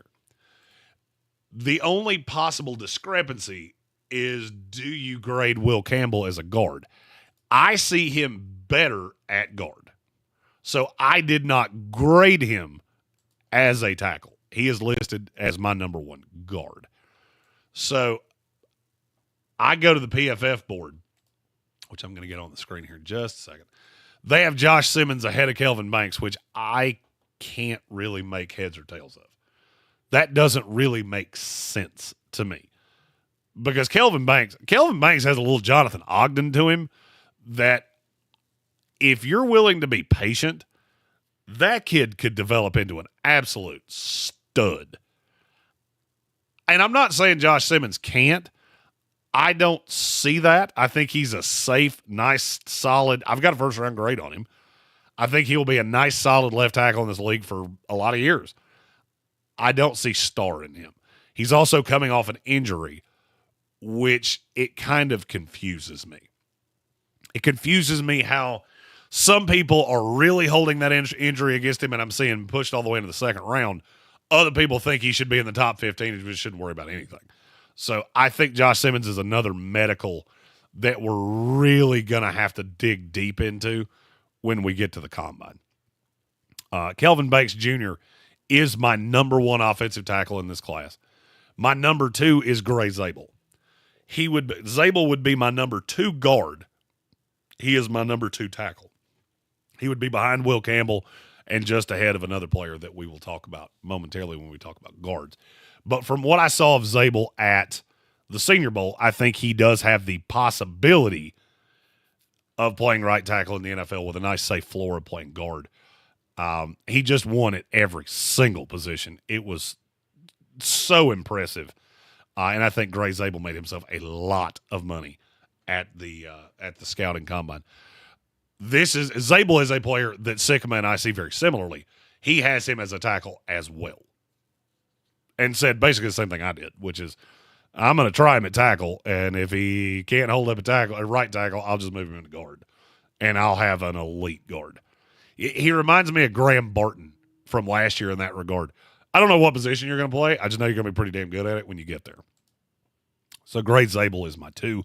Josh Simmons from Ohio State, who we discussed, is my three. The tape is really good. The floor is really safe. It's all about the medical. It's all about the injuries and how the medical comes back when he gets to the combine. I have him tied with Josh Connerly Jr. from Oregon.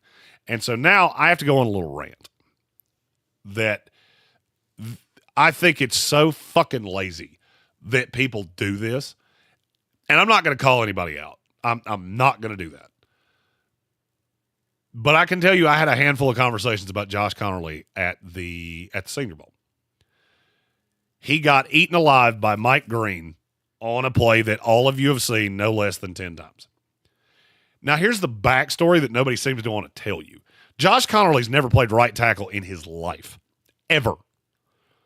That was the first snap he had ever played at right tackle. And that's what the Senior Bowl is. It's meant to make you uncomfortable. It's like a stress test job interview. I want to see how you do under pressure. So Connerly winds up at right tackle with Mike Greene across from him, who has had the best week of anybody at Mobile. Mike Greene knows, because he's a student of the game, this kid's never played right tackle before. He said this to us on the field after it happened. I determined I was going to go right through the kid because I knew he was so worried about his feet. He was so worried about everything else that I got to highlight play. And he did. That was the worst snap of the week from Josh Connerly Jr. It wasn't even close. Other than that, he held up quite nicely. He really held up well at left tackle. But he was very raw at everything else. None of that's surprising. This is exactly what I said about Xavier Worthy last year when he ran a 4.21. I'm not shocked that he's fast. I know that he's fast. Josh Connerly, I'm not shocked that he struggled at right tackle. He was a fucking running back 3 years ago. I'm not shocked that he struggled with positional availability and being able to move around. None of that surprised me. He's a left tackle. That's what you're drafting him for. Don't take the worst rep of the kid's week and say, oh, he had some god-awful week. He didn't. He didn't. And a lot of the guys that I've heard say he did, well, that's funny because we had a conversation and you agreed with me. Just throwing that out there. Josh Connerly is my 4. My 5 is Wyatt Millum from West Virginia. He's another one that I think can play right tackle. He's kind of a poor man's Gray Zabel. I also keep putting him with the Philadelphia Eagles, whether I mean to or not. I think he is a guy that you will look to bring in as a right tackle. If he can't hold up out there, and I think he will, then you can slide him inside the guard. Armin Mimbu was a player that I was asked about. I do not understand what it is that people see in him.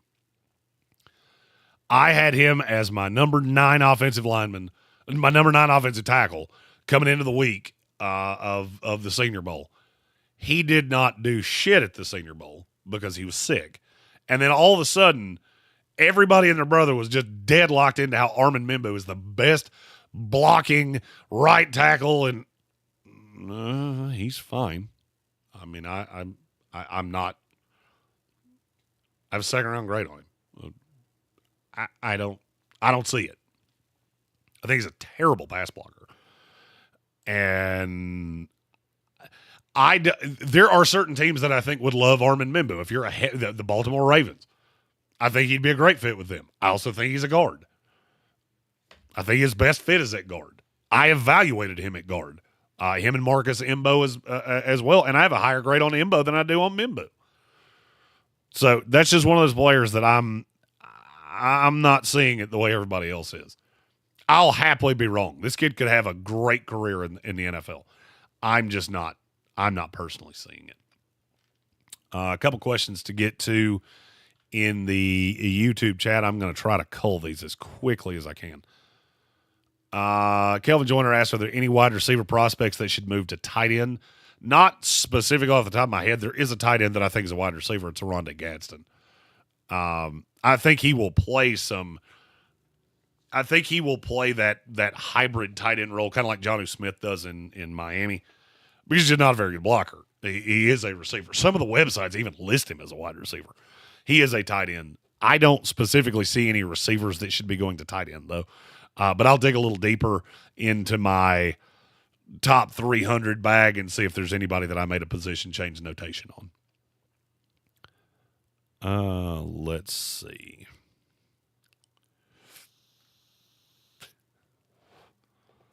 A lot of people really big fans of trading down.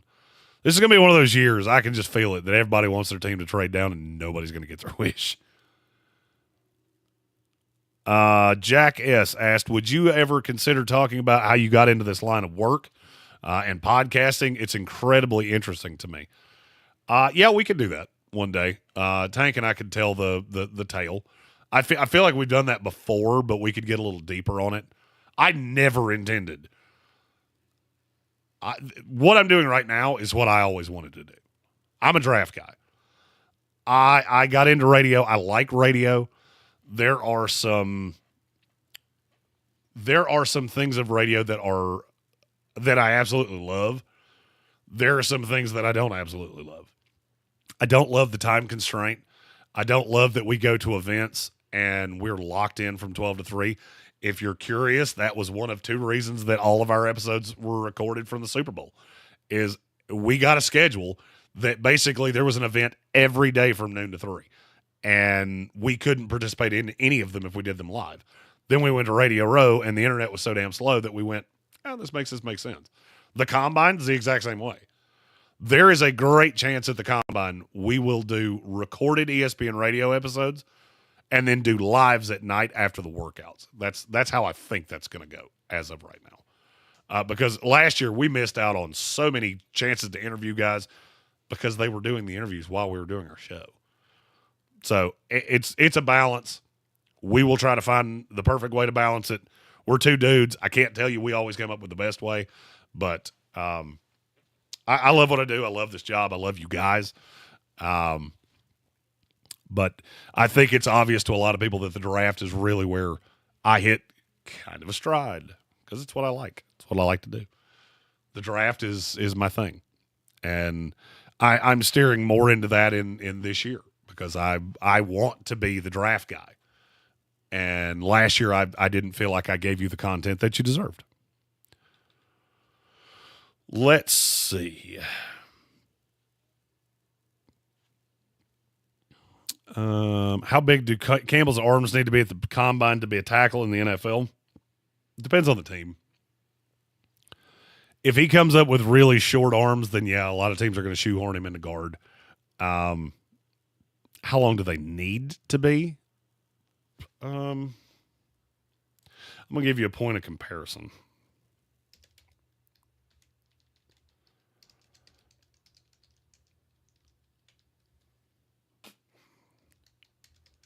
And I'll be honest with you, I think this is the I think this is the end-all, be-all comp on Will Campbell because the two remind me so much of each other. It's Peter Skoronski. All right, Peter Skoronski had 32 and a quarter inch arms. A lot of teams just immediately went, nope, not a tackle. Not a tackle with short arms like that. I did not feel that way. I thought Peter Skoronski was such a good technician and so good technically that he could get over any of those things. Here's what I don't understand. All right, so Peter Skoronski was at 32 and a quarter. Rashawn Slater was at 33, and universally, by the way, I saw them as the exact same prospect on arm length. I am getting a message that the stream is frozen. It will be back momentarily. Give it just a second. There we go. We're back now. I will condense that down into I've been rambling on about arm size and things like that. Basically, there is no number that makes me jump up and down. I watched the tape. Peter Skoronski had short arms. Rashawn Slater had short arms. Will Campbell's going to have short arms. Rashawn Slater's an elite tackle. Peter Skoronski's a good, not great guard that I think has been on a bad offensive line, and he will get better as time goes on. And I think Will Campbell, he can do anything if you're willing to build around him. I think he can be an elite left tackle, just like Rashawn Slater is. But there's no number that I'm going to go, hey, that means he's a tackle. Because it's just, there is no magic number there. Getting a lot of comments about Mimbu and his size because he's 330 pounds. He's 330 pounds. He doesn't move particularly well. Not to me. He's heavy-footed as fuck to me. And so I watch that and go, okay, I've read this book. That's a guard. That kid right there is a guard. Because if you try to play him at tackle, you know what you're going to get? Ike Mekwanu. Because everybody told me how well he moved too. Yeah, he moves really well downhill. He does not move really well in space, and Armin Mimbu doesn't either. So that's where my brain goes there. All right, moving on. I'm going to do tackles and guards right here together. Because there's a lot of overlap for me. And we'll get the guards up on the screen here from PFF. Boop. As you can see, there is a huge drop-off for PFF. Not as big a one for me. I have Will Campbell, as I said, as my number one guard by a lot. He's by almost full point. He's a 9.5. Tyler Booker is an 8.6. I do not understand what people see in Tyler Booker. To me, he's a borderline first-round pick. I have a second-round grade on him. I think he and Marcus Imbo, to me, are very, very similar, but they're different players. They're both really big. And I think they're really strong. Tyler Booker just doesn't do a ton for me. I keep hearing about him in the top 15. I do not see that on tape. Trevor Sigma does not see that on tape. He's got him at 45 overall. I do have it on good authority that he is going to come up a little bit in the next update for PFF, but it's not going to be by much. I don't see it. And if you want to see why, without me breaking down tape for you, let me pull this up. Of his run block grade was a 63. His pass block grade was an 86.5. He's not particularly good in zone. He's not particularly good in gap. And then if you come down here, okay, he had two. Those aren't even elite games. Those are good games against LSU and Mercer. Other than that, he was largely irrelevant. I don't see it. I don't get it. It didn't show on tape. I feel like this is a projection where everybody likes him as a kid, and somebody came out and said he's the Will Anderson of that offense, and now he's going to get drafted a round higher than he should. I don't get it. I'm not going to get it. So just understand, if you're a big Tyler Booker lover, you're probably going to disagree with me on that one particular name throughout the entire process.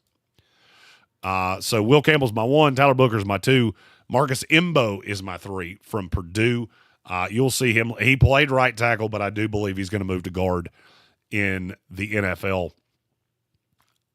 I think he is to me, he is what everybody tells me that Armin Mimbu is, because I think he is really, really strong. I think he has a really solid base, and I think he has a possibility to be a really good guard in this league. Where I think the discrepancy comes in for some other people is that, yes, Mbo's 6'5", but I never hear anybody talk about him as a tackle. He is exclusively a guard. And I think the fact that Mimbu has that, well, he could be a right tackle, that just skews everybody. And I don't like the risk. I think Mbo is really, really safe, especially in zone schemes. So I like Mbo a lot. He is my guard number 3. Jonas Avanea from Arizona is my 4. I think we saw enough of him at the Senior Bowl that he is not a tackle. He is going to slide in at guard somewhere. And I think he'll be an above average to good, maybe never really good guard in the NFL. He's a gigantic guy and really nice base. He's just been around in the lexicon for so many years, and it never improved. So, and I talk about these guys every year, that if he had been a 1-year wonder at Arizona, he was some 2-star recruit that we'd never heard of, we would be talking about him nicer. So I'm trying not to let that skew me. I have him as my number 4 guard in the class. My number 5 is Emory Jones Jr. Red Sea, he and I have talked about Emory Jones. I saw great reps out of Emory at guard. I saw good ones at tackle. I still think he can play tackle or guard. Guard is probably the higher side, but in a pinch, he is a player that I will have in the back of my mind that I can slide him out to the right side. So if I dealt with an injury or anything like that, he's a guy that I think I can trust. The player that I am higher on than everybody else, Clay Webb out of Jacksonville State. That is the kid that I was talking about. I think I was saying it was Carson Vincent or Jackson Slater. I don't remember which one I had confused in my head with Clay Webb. He was a very high-level recruit and committed to Georgia, kind of washed out at Georgia, went to Jacksonville State, and I saw elite play out of him. I think he is so good, and if he falls out of the second day, he will be one of the best values in this draft. He is my guard number 6. He also could play center. Other names that are on the screen here, I am not in any way fond of Luke Kandra. He is outside of my top 10. Willie Lampkin is just inside my top 10 at guard. Tate Ratledge is right behind Clay Webb. And then Connor Colby and Tyler Cooper are further down my board. I like a couple small school guys, Carson Vincent, Jackson Slater, better. And a couple of those guys could play center as well. So I'm going to move the board here to center.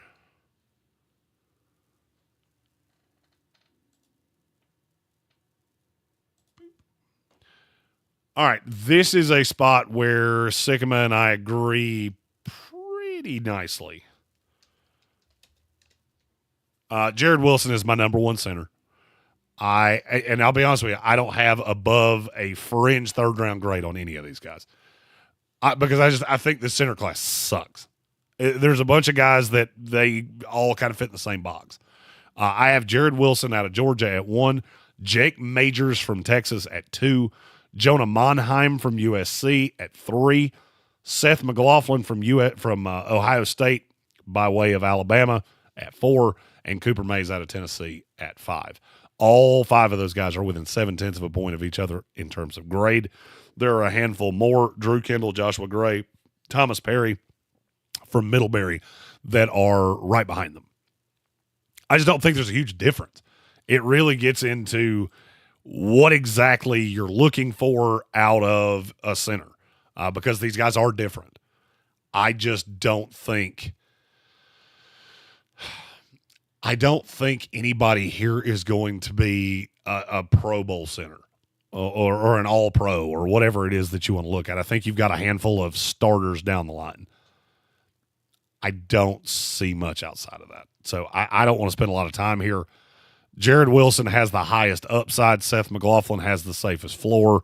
Jonah Monheim is super volatile, but probably has the second highest ceiling. Jake Majors, Drew Kendall, Cooper Mays, their range of outcomes are about this wide. They can either be the 15th best center in the league or the 22nd best center in the league, and there's really no play outside of any of them. Center is not a position that is going to get I will go the free agency route, or I will go the small school developmental route with Vincent out of Alabama A&M. I don't like this class.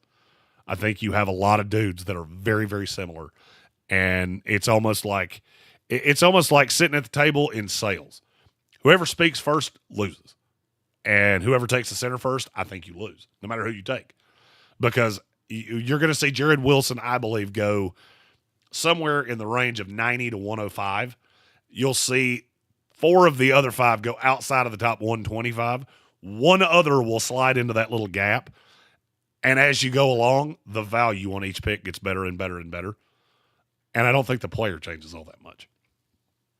You could have a hit here, but and we'll talk about this more as we go along. It's early for me to be talking about 7s. And that's basically everything we have here, low 7s, high 6s.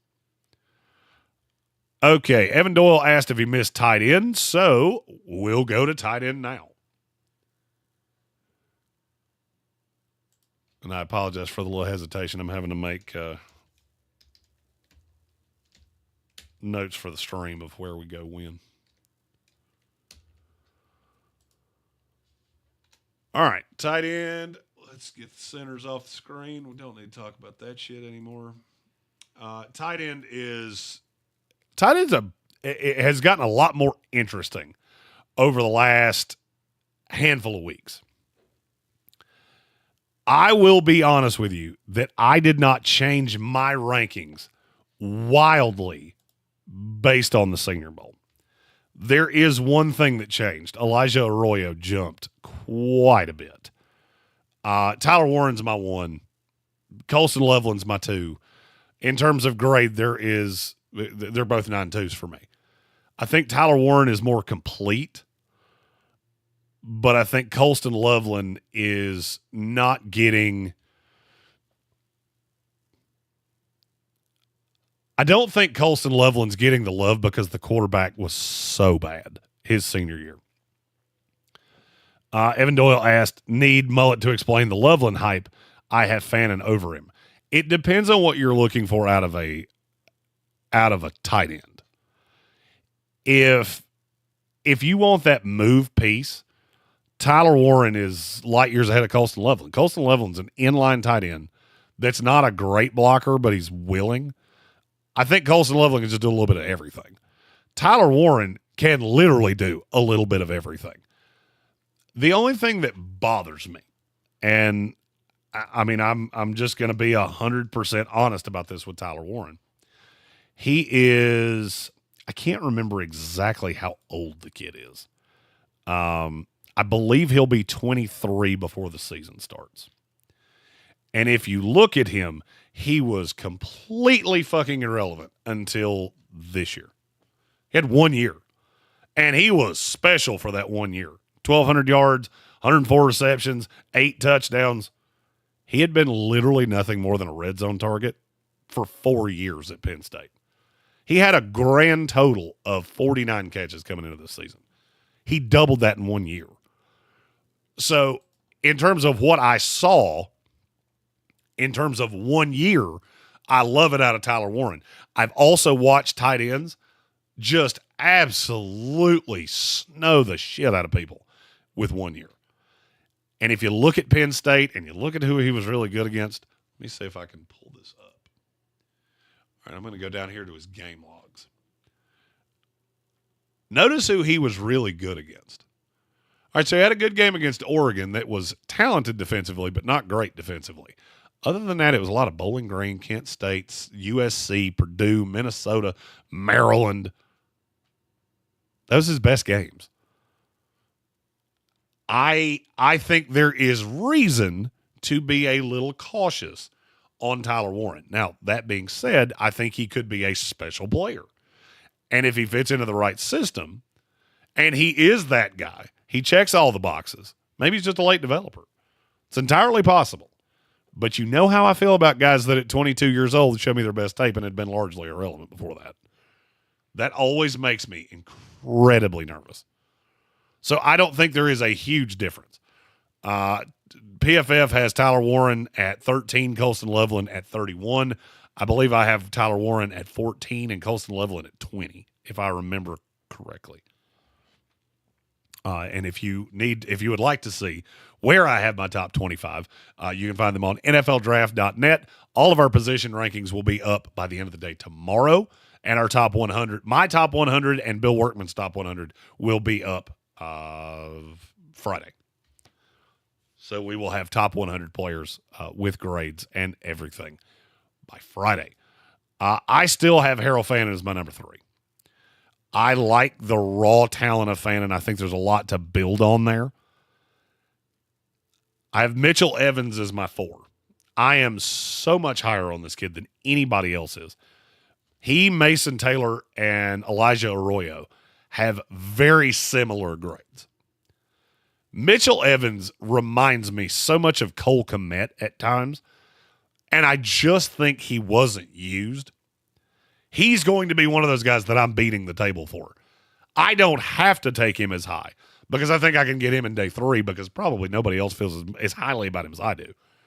I love what Mason Taylor showed me at the Senior Bowl. My question would be, why did I not see that while he was at LSU? I want him to be the red zone threat I saw in Mobile. I just would really like to see that in a game, and I didn't. So, yes, I think he helped himself. I already liked Mason quite a bit going in. I didn't really see anything that wasn't in shorts. I'm going to temper my expectations for a huge jump for him. That's why I don't have him ahead of Fannin. That's why I don't have him ahead of Evans. I do have him ahead of Aronde Gadsden, who I absolutely love, but Elijah Arroyo did slide in front of Mason Taylor at the Senior Bowl because the biggest problem with him was injuries had absolutely railed him. And I wanted to see how athletic he was, and he was consistently outrunning. I mean, he was consistently outrunning corners. Elijah Arroyo is going to be a dog in this league if he can stay healthy. So just to recap, Tyler Warren and Colston Loveland is basically 1A, 1B, but we'll call it 1 with Warren, 2 with Loveland. Harold Fannin is my 3, and then separated by 0.2 of a point total, we go Mitchell Evans, Elijah Arroyo, Mason Taylor, and then the next one behind that's Aronde Gadsden the 3rd. Aronde Gadsden the 2nd, excuse me. And there are other tight ends that I really like in this class. Gunnar Helm, I'm not as high on as some other people are.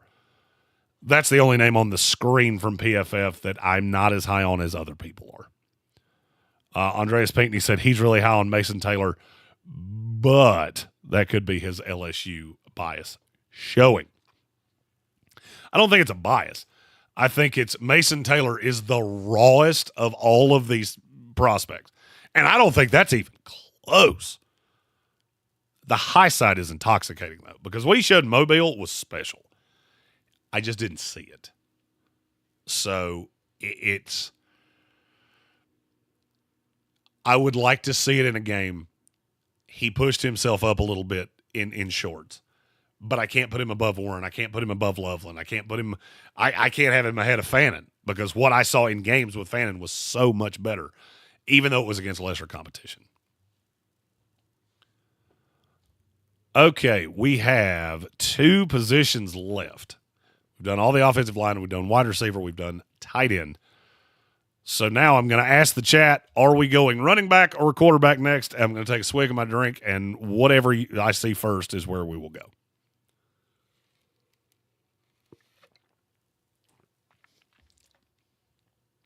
Hour and 32 minutes without a break. Just me.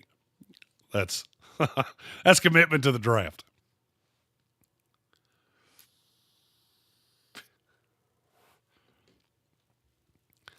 I saw quarterback first, so we will go quarterback right here. Let me make a note of where that is on the stream.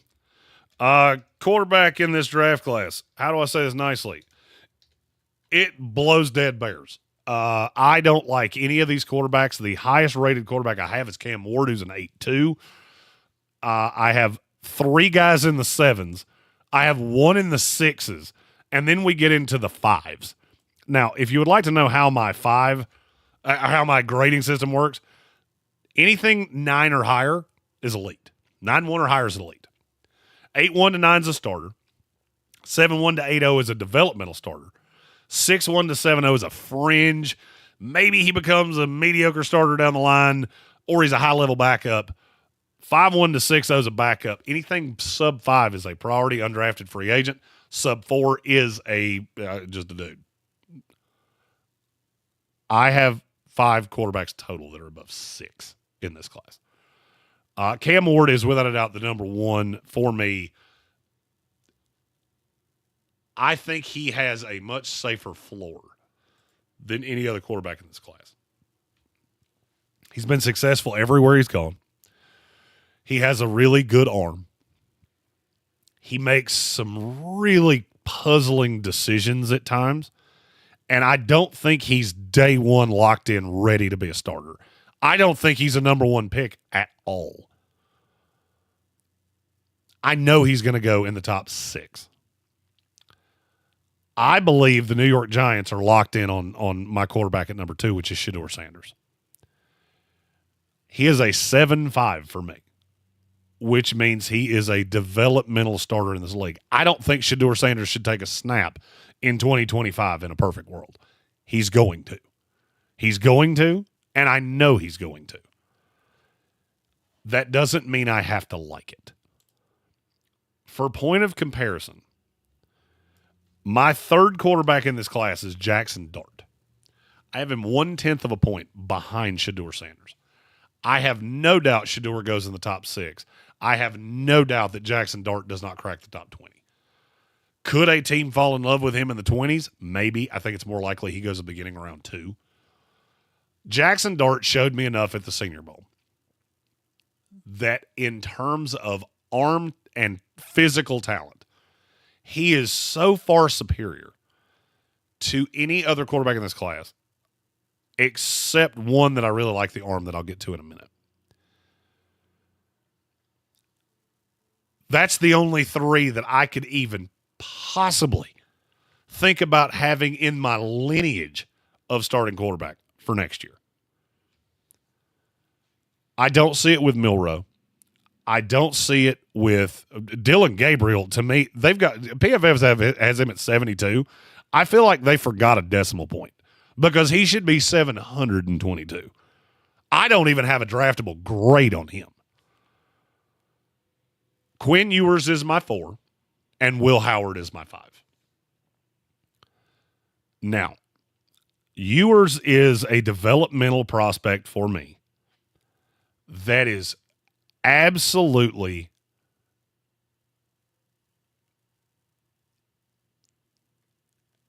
he's so flawed right now that I think he falls into the year away from being a year away. And I love the arm. I don't love the brain. I don't love the decision making. He has a Baker Mayfield quality to him. Back.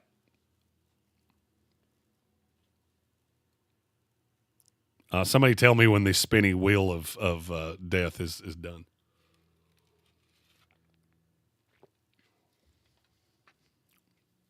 There we go. We're back.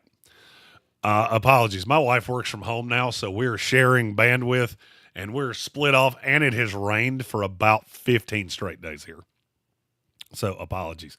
I've got this straight wired, and I'm doing the damnedest that I can. Excuse me. I don't believe much in Quinn Ewers. That being said, I could see a team, Los Angeles Rams, that have a quarterback and are going to have a quarterback for a year or 2 years, whatever the case may be, putting some time, money, and effort into Quinn Ewers and making him a thing. That is the definition of a developmental prospect. And I feel like that does deserve a third-round pick. I think Jackson Dart's a back end of the second round pick in terms of just sheer value. I love Dart. I will be honest with you. I think I would take Jackson Dart over Shedeur Sanders. Rankings, taking all of that out, just watching the tape. I believe I would take Jackson Dart ahead of Shedeur. Knowing where I'm going to have to take them, I would definitely take Jackson Dart over Shedeur. I don't buy into Shedeur. I think it's all hype. I think it's all bullshit. I'm one of those scouts that they talk about having a second, third round grade on Shedeur Sanders, and we absolutely sit back and laugh that you think you have found a quarterback of the future. I've read this book before. If Shedeur Sanders went in the second round and could sit for a year behind a veteran quarterback with absolutely no pressure, a la Pat Mahomes, I think he would have a shot to be a very good starter in this league. I know definitively that's not going to happen. He's going to either go to the Las Vegas Raiders or the New York Giants. He's going to be asked to start right away, and he may be in traction by November because some of the things he does in the pocket, he is not an athletic guy, which is shocking. To have Deion Sanders as a father and to not be athletic is shocking to me. He acts like he is at times, and in the NFL, that will absolutely get you killed. I worry about Shedeur a lot because he is being cast as something that he's not. Cam Ward, I believe, can be a franchise quarterback. It's going to take a year, especially because I think he's going to be with the Las Vegas Raiders, and I don't love the combination of weapons, but I do love that he's got Brock Bowers. I hope they add to the running back room. I'm okay with the offensive line. I feel like Shedeur is going behind a Swiss cheese offensive line with the New York Giants with one competent receiver. And that scares the shit out of me. Those are the kind of guys that are out of the league 2 years from now because you're asking a guy to be something that he's not.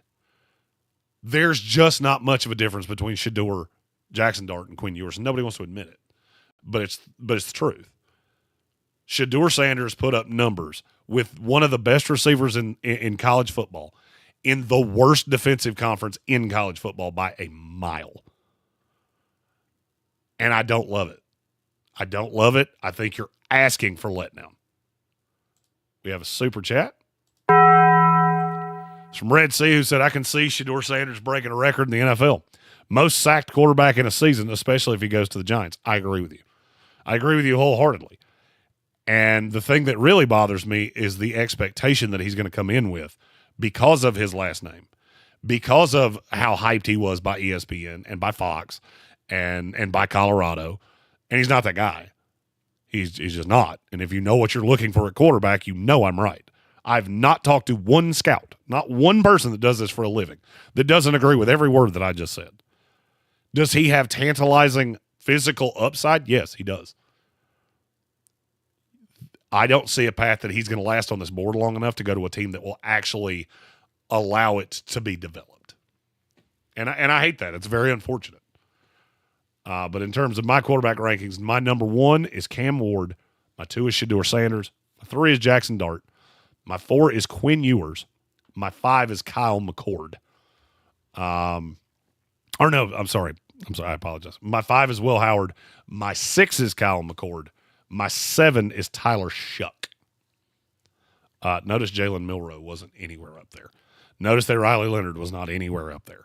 Notice that Dylan Gabriel was not anywhere up there.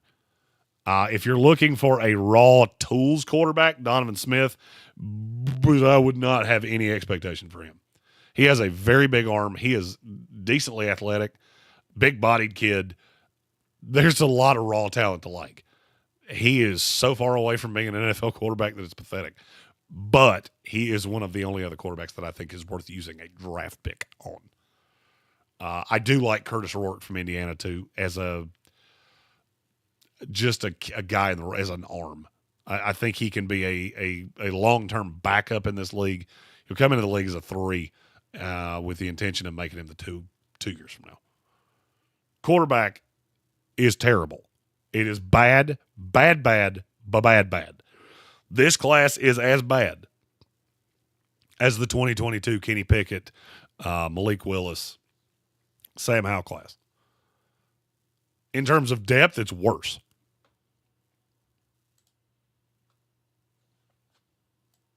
There's your quarterbacks.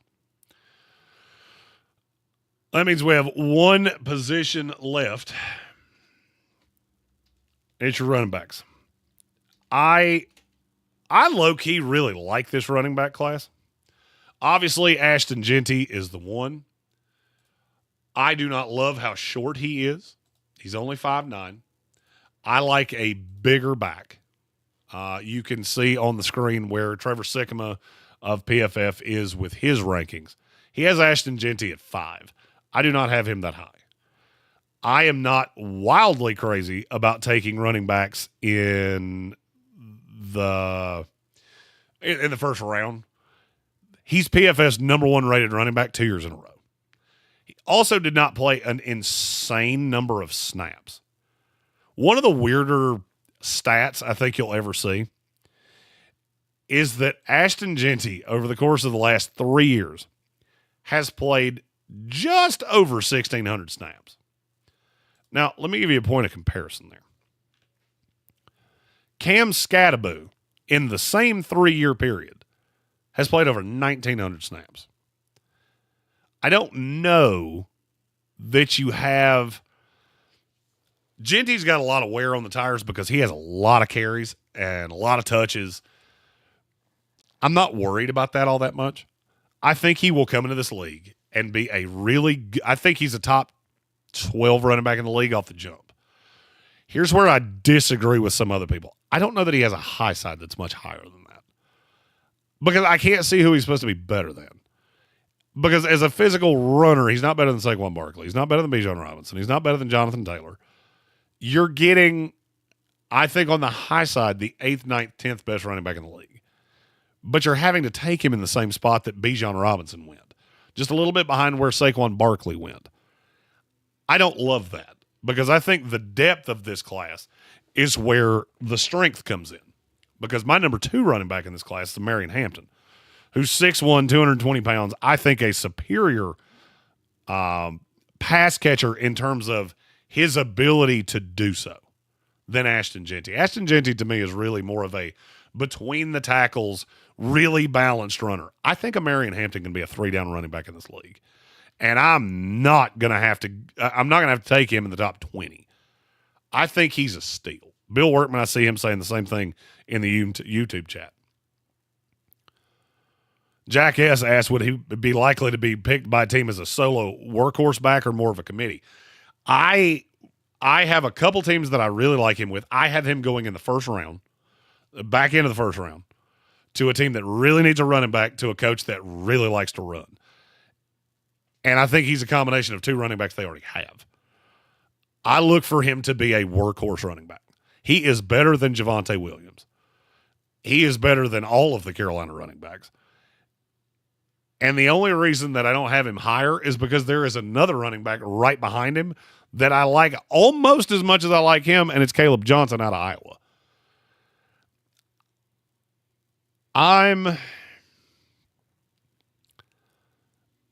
I'm so intrigued by Caleb Johnson. I think he's one of the most interesting players in this draft class, and here's why. The kid will be 22 years old before he plays an NFL game. In his career at Iowa, he didn't break 1,000 snaps. Rushing grade was an 86.7. Zone teams will absolutely love him. He had 28 carries of 15-plus yards last year. 66 missed tackles forced, which is insane for a guy that is 225 pounds and built like a tank. I like Caleb Johnson almost as much as I like Cam Scott, or as much as I like Marion Hampton. I think there are 3 bell cow running backs in this class. Now, I do believe there is a drop-off from there. Not substantial, because I still like Cam Scattaboo. I think Scattaboo can do a little bit of everything. My fear is that he's 23 years old. I saw him play one high level of college football, 1 year of it. He played at Sacramento State before that, and he blew it up. 1,200 yards after contact, 102 missed tackles forced, 21 15-plus yard carries. He was really productive in the passing game, 44 catches, 543 yards. He did everything at Arizona State. But then you look at who he did it against. He played one good defense all year long. That does make me nervous because of the jump in level of competition. I think he is a tremendously talented running back, but I don't think he's as far along as the other three are. That's why, to me, there is a little bit of a drop. And then we get into the more committee backs. Because, look, I do think Cam Scatterbo can be a starting running back in the NFL. My 5 is Ollie Gordon, because I do think he can be a legit starter in the NFL. Dylan Sampson is my 6, and then the 2 Ohio State guys. Travion Henderson, then Quinshon Judkins. I have very, very similar grades on both. I think all of those guys are parts of a committee. I don't think any of them can carry the workload by themselves. I am never taking a running back that is a committee back in the top 100 picks. I was not going to do it. There are too many of them. I have a lot of guys in this class that I really think pretty highly of. I'm a big Rocket Sanders guy. I love Brashard Smith from SMU. It's hard for me to get to a point where I'm taking the Ohio State guys. And I get it. They have all the talent in the world. They're also not bell cows. You know, I think Quinshon Judkins is way closer to Darren Sproles than anybody wants to talk about. I feel like the names and the touchdown numbers and all of those things are going to skew people. And people will believe that their team's got some great value in a running back they got at 95, and you didn't really get a great value there. The great value is going to come with the team that at 175 gets Brashard Smith, who I think is as good, if not better, than both of them. True home run hitter. It is and Stephen Tao, that was not Darren Sproles' slander. I love Darren Sproles. He and Deuce Staley are the reason that I have a radio partner, because they kept Tank from getting hit by a bus in Indianapolis last year. They're parts of a committee. There are only 4 bell cow running backs in this class. I don't think there is as huge of a difference between Genty, Hampton, Johnson, and Scatterbo as everybody else does. I think all of those guys can be really productive in the right system. This is a good to great running back class. Now, let me tell you what that means. That the running backs that go into free agency this year are not going to see the money that you think. That is not an indictment on the year of the running back. That is an indictment on how good this running back class is. And I can go get cheaper guys that I can run the 4 years, largely NFL running backs, that second contract, even the 4 bell cow guys. There's one of those guys that probably doesn't get a second contract. And if he does, it's for so little that it's almost insignificant. Because we run the tread off running backs. I want to take all of those guys in the second round if I can. Genty is going to go in the top 15. I just don't think the value is going to be there, because I don't think he's Saquon Barkley. I think he is way closer to Josh Jacobs. And there's value to that. I feel like this is something I'm going to have to explain no less than 10 times over the course of this draft process. I'm not telling you Ashton Genty's not going to be a really good, really productive player in the NFL. I'm saying I don't think he's going to be worth where you're going to have to take him. And that makes me like the others better by proximal value. Okay, we've gotten through all of the position rankings on the offense. Quarterback, running back, wide receiver, tight end, offensive tackle, guard, and center. You can also find all of those rankings with just positional write-ups on NFLdraft.net. You can also find through the top 10 on NFLdraft.net. Feel free to join our Patreon. We're doing a lot of things in the 71 days leading up to the 2025 NFL Draft. We'll be live there in Green Bay on Radio Row for all 3 days of the draft. We are not leaving in between day 2 and day 3 this year. We'll do all 3 days from Green Bay. We'll also be live 2 weeks from now at the 2025 Scouting Combine in Indianapolis, Indiana. It's a very exciting time for me.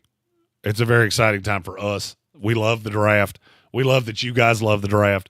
I love that we just sat here with this many guys that sat around and listened to me talk for 2 solid hours about draft prospects to the point of I think I've killed my voice and I now need a cup of coffee. If you have any questions, now would be the time to get them in. I got a handful of minutes before I got to get out of here. And as I said, to start this, we'll be starting 3-round mock drafts. Those should start rolling out on the channel tonight. We'll be doing about 4 a day. 1 in the morning, 1 about lunchtime, and then 2 in the evening every day. I'll try to line those up with time. West Coast teams later, East Coast teams earlier. But I'll go about 10 minutes on each team breaking down their 3-round mock draft players that I considered. And then next week we will do a full 3-round mock draft heading into the combine. And then there will be just so much content, so many player profiles, so many things. I will be starting a morning podcast that will be starting next week. NFLDraft.net, the pod, which we have I still haven't named. But we'll just be taking Mullet mailbag questions. I'll be going 30 minutes to an hour every morning between now and the 2025 NFL Draft, minus weekends, because that is my opportunity to sleep beyond 7 o'clock, which I did not do this morning. Gambit fan, you said something about ideal position for the 4 bell cow backs in the draft.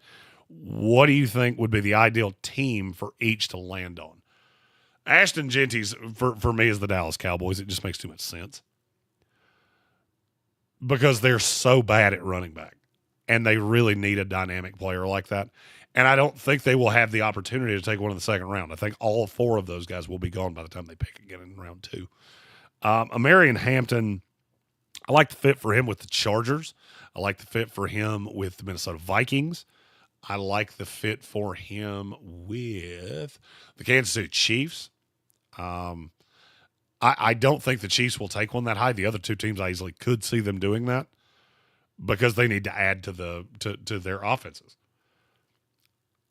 Caleb Johnson, probably the Chicago Bears, I think would be my favorite fit for him because that would give you the kind of that thunder and lightning thing they had with David Montgomery and Jahmyr Gibbs with DeAndre Swift and Caleb Johnson. And Cam Scatterbo, who's my favorite fit for Scatterbo?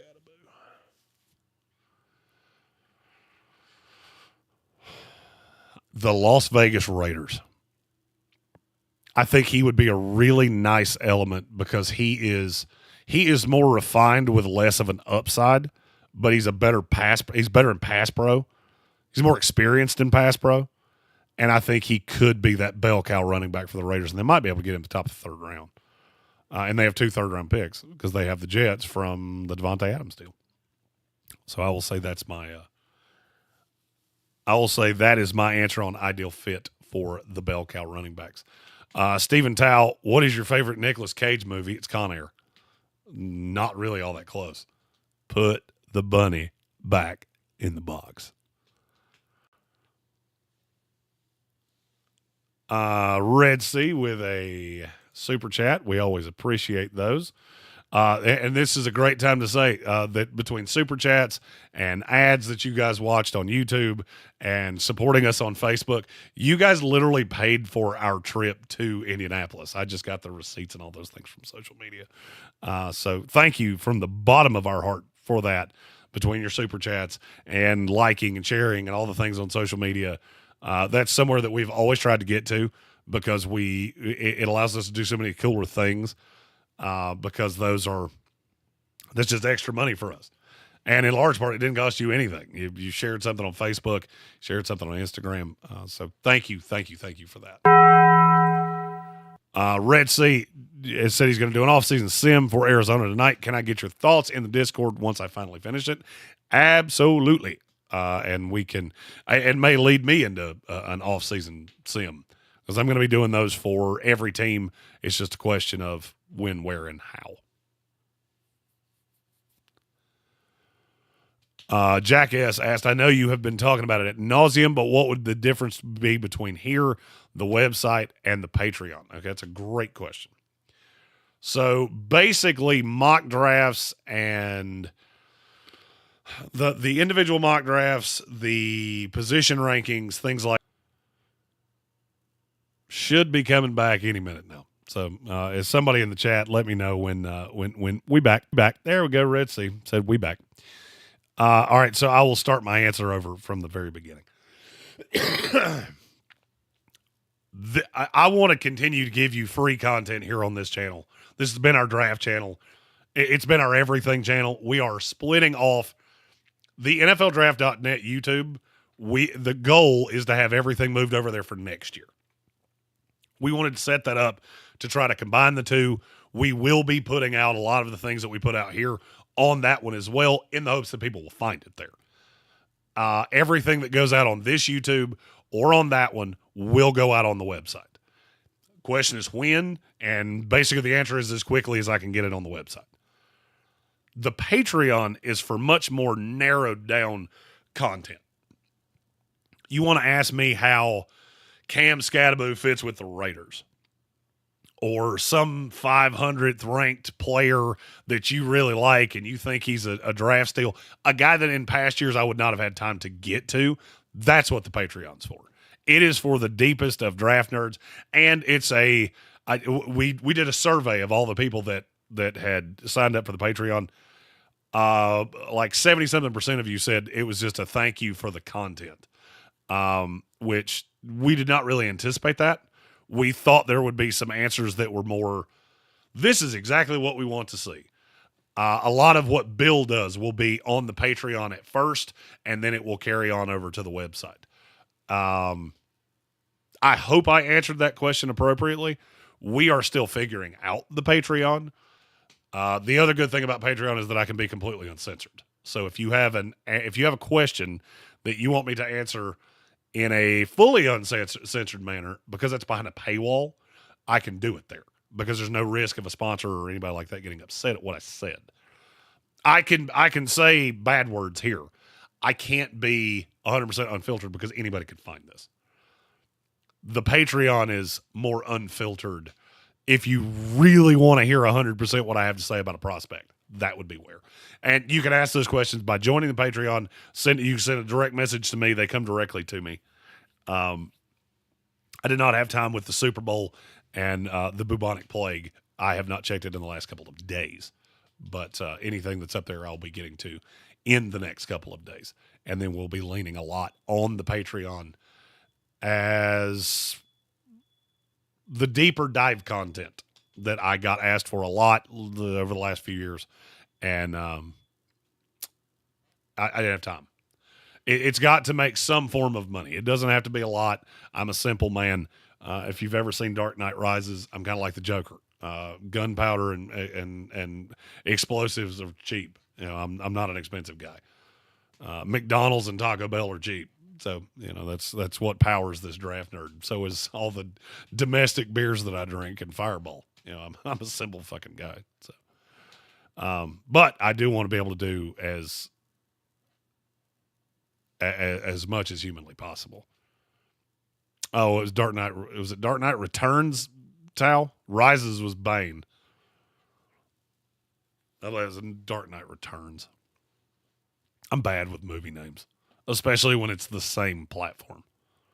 Stephen Tao, on the other hand, should have, it's just Dark Knight. Stephen Tao should have his own comic book Superman or superhero channel, because the dude has forgotten more about movies than I will ever know. But thank you for correcting me on that. After 2 hours, I'm shocked I know my own fucking name. So, but I'm glad we were able to do it. I will be doing another one of these tomorrow. Don't know exactly what I'm going to do. Actually, yes, I do. I'll be doing defensive top fives tomorrow. So we'll do all of our defensive top five rankings tomorrow. Then we will be releasing 3-round mock drafts on the channel as we go. Thank all of you for the super chats. Thank you for hanging out with me for the last 2 hours talking nothing but NFL draft. We'll continue to do that. We've got, let me check the website. Where are we officially as of right now? And yes, there is a countdown on the website. We're at 71 days, 4 hours, 56 minutes, and 16 seconds from the 2025 NFL Draft, and it's all yours right here. The Sportsocracy, NFLDraft.net, all of the things we have. It's Draftmas season, baby. Let's do this. I am at ESPN Draft Nerd Jeremy Greene. Follow me on Twitter. Follow us on all the social medias at the Sportsocracy, at NFL.net, and check the website for all of the latest content that I'll be putting out as quickly as my little keyboard will allow me to. Be back here at noon Eastern time tomorrow with your defensive top 5 positional rankings. I will see you tomorrow.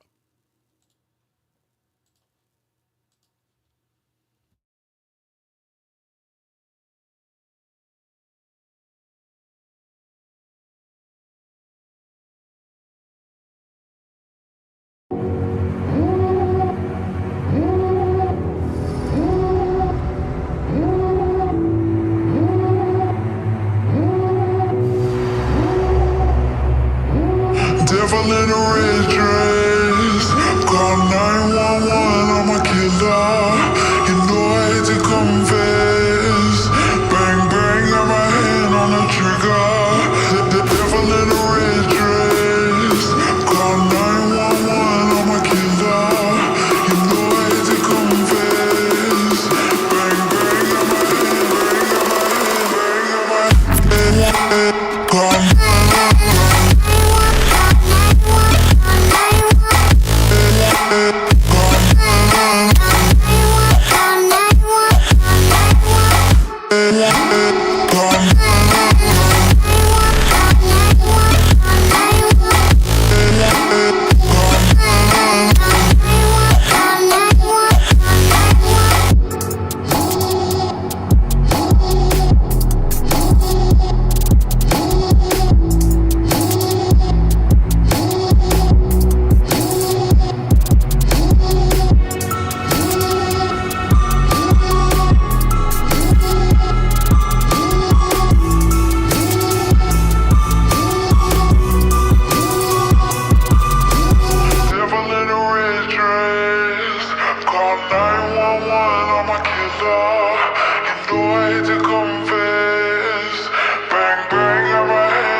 Yeah.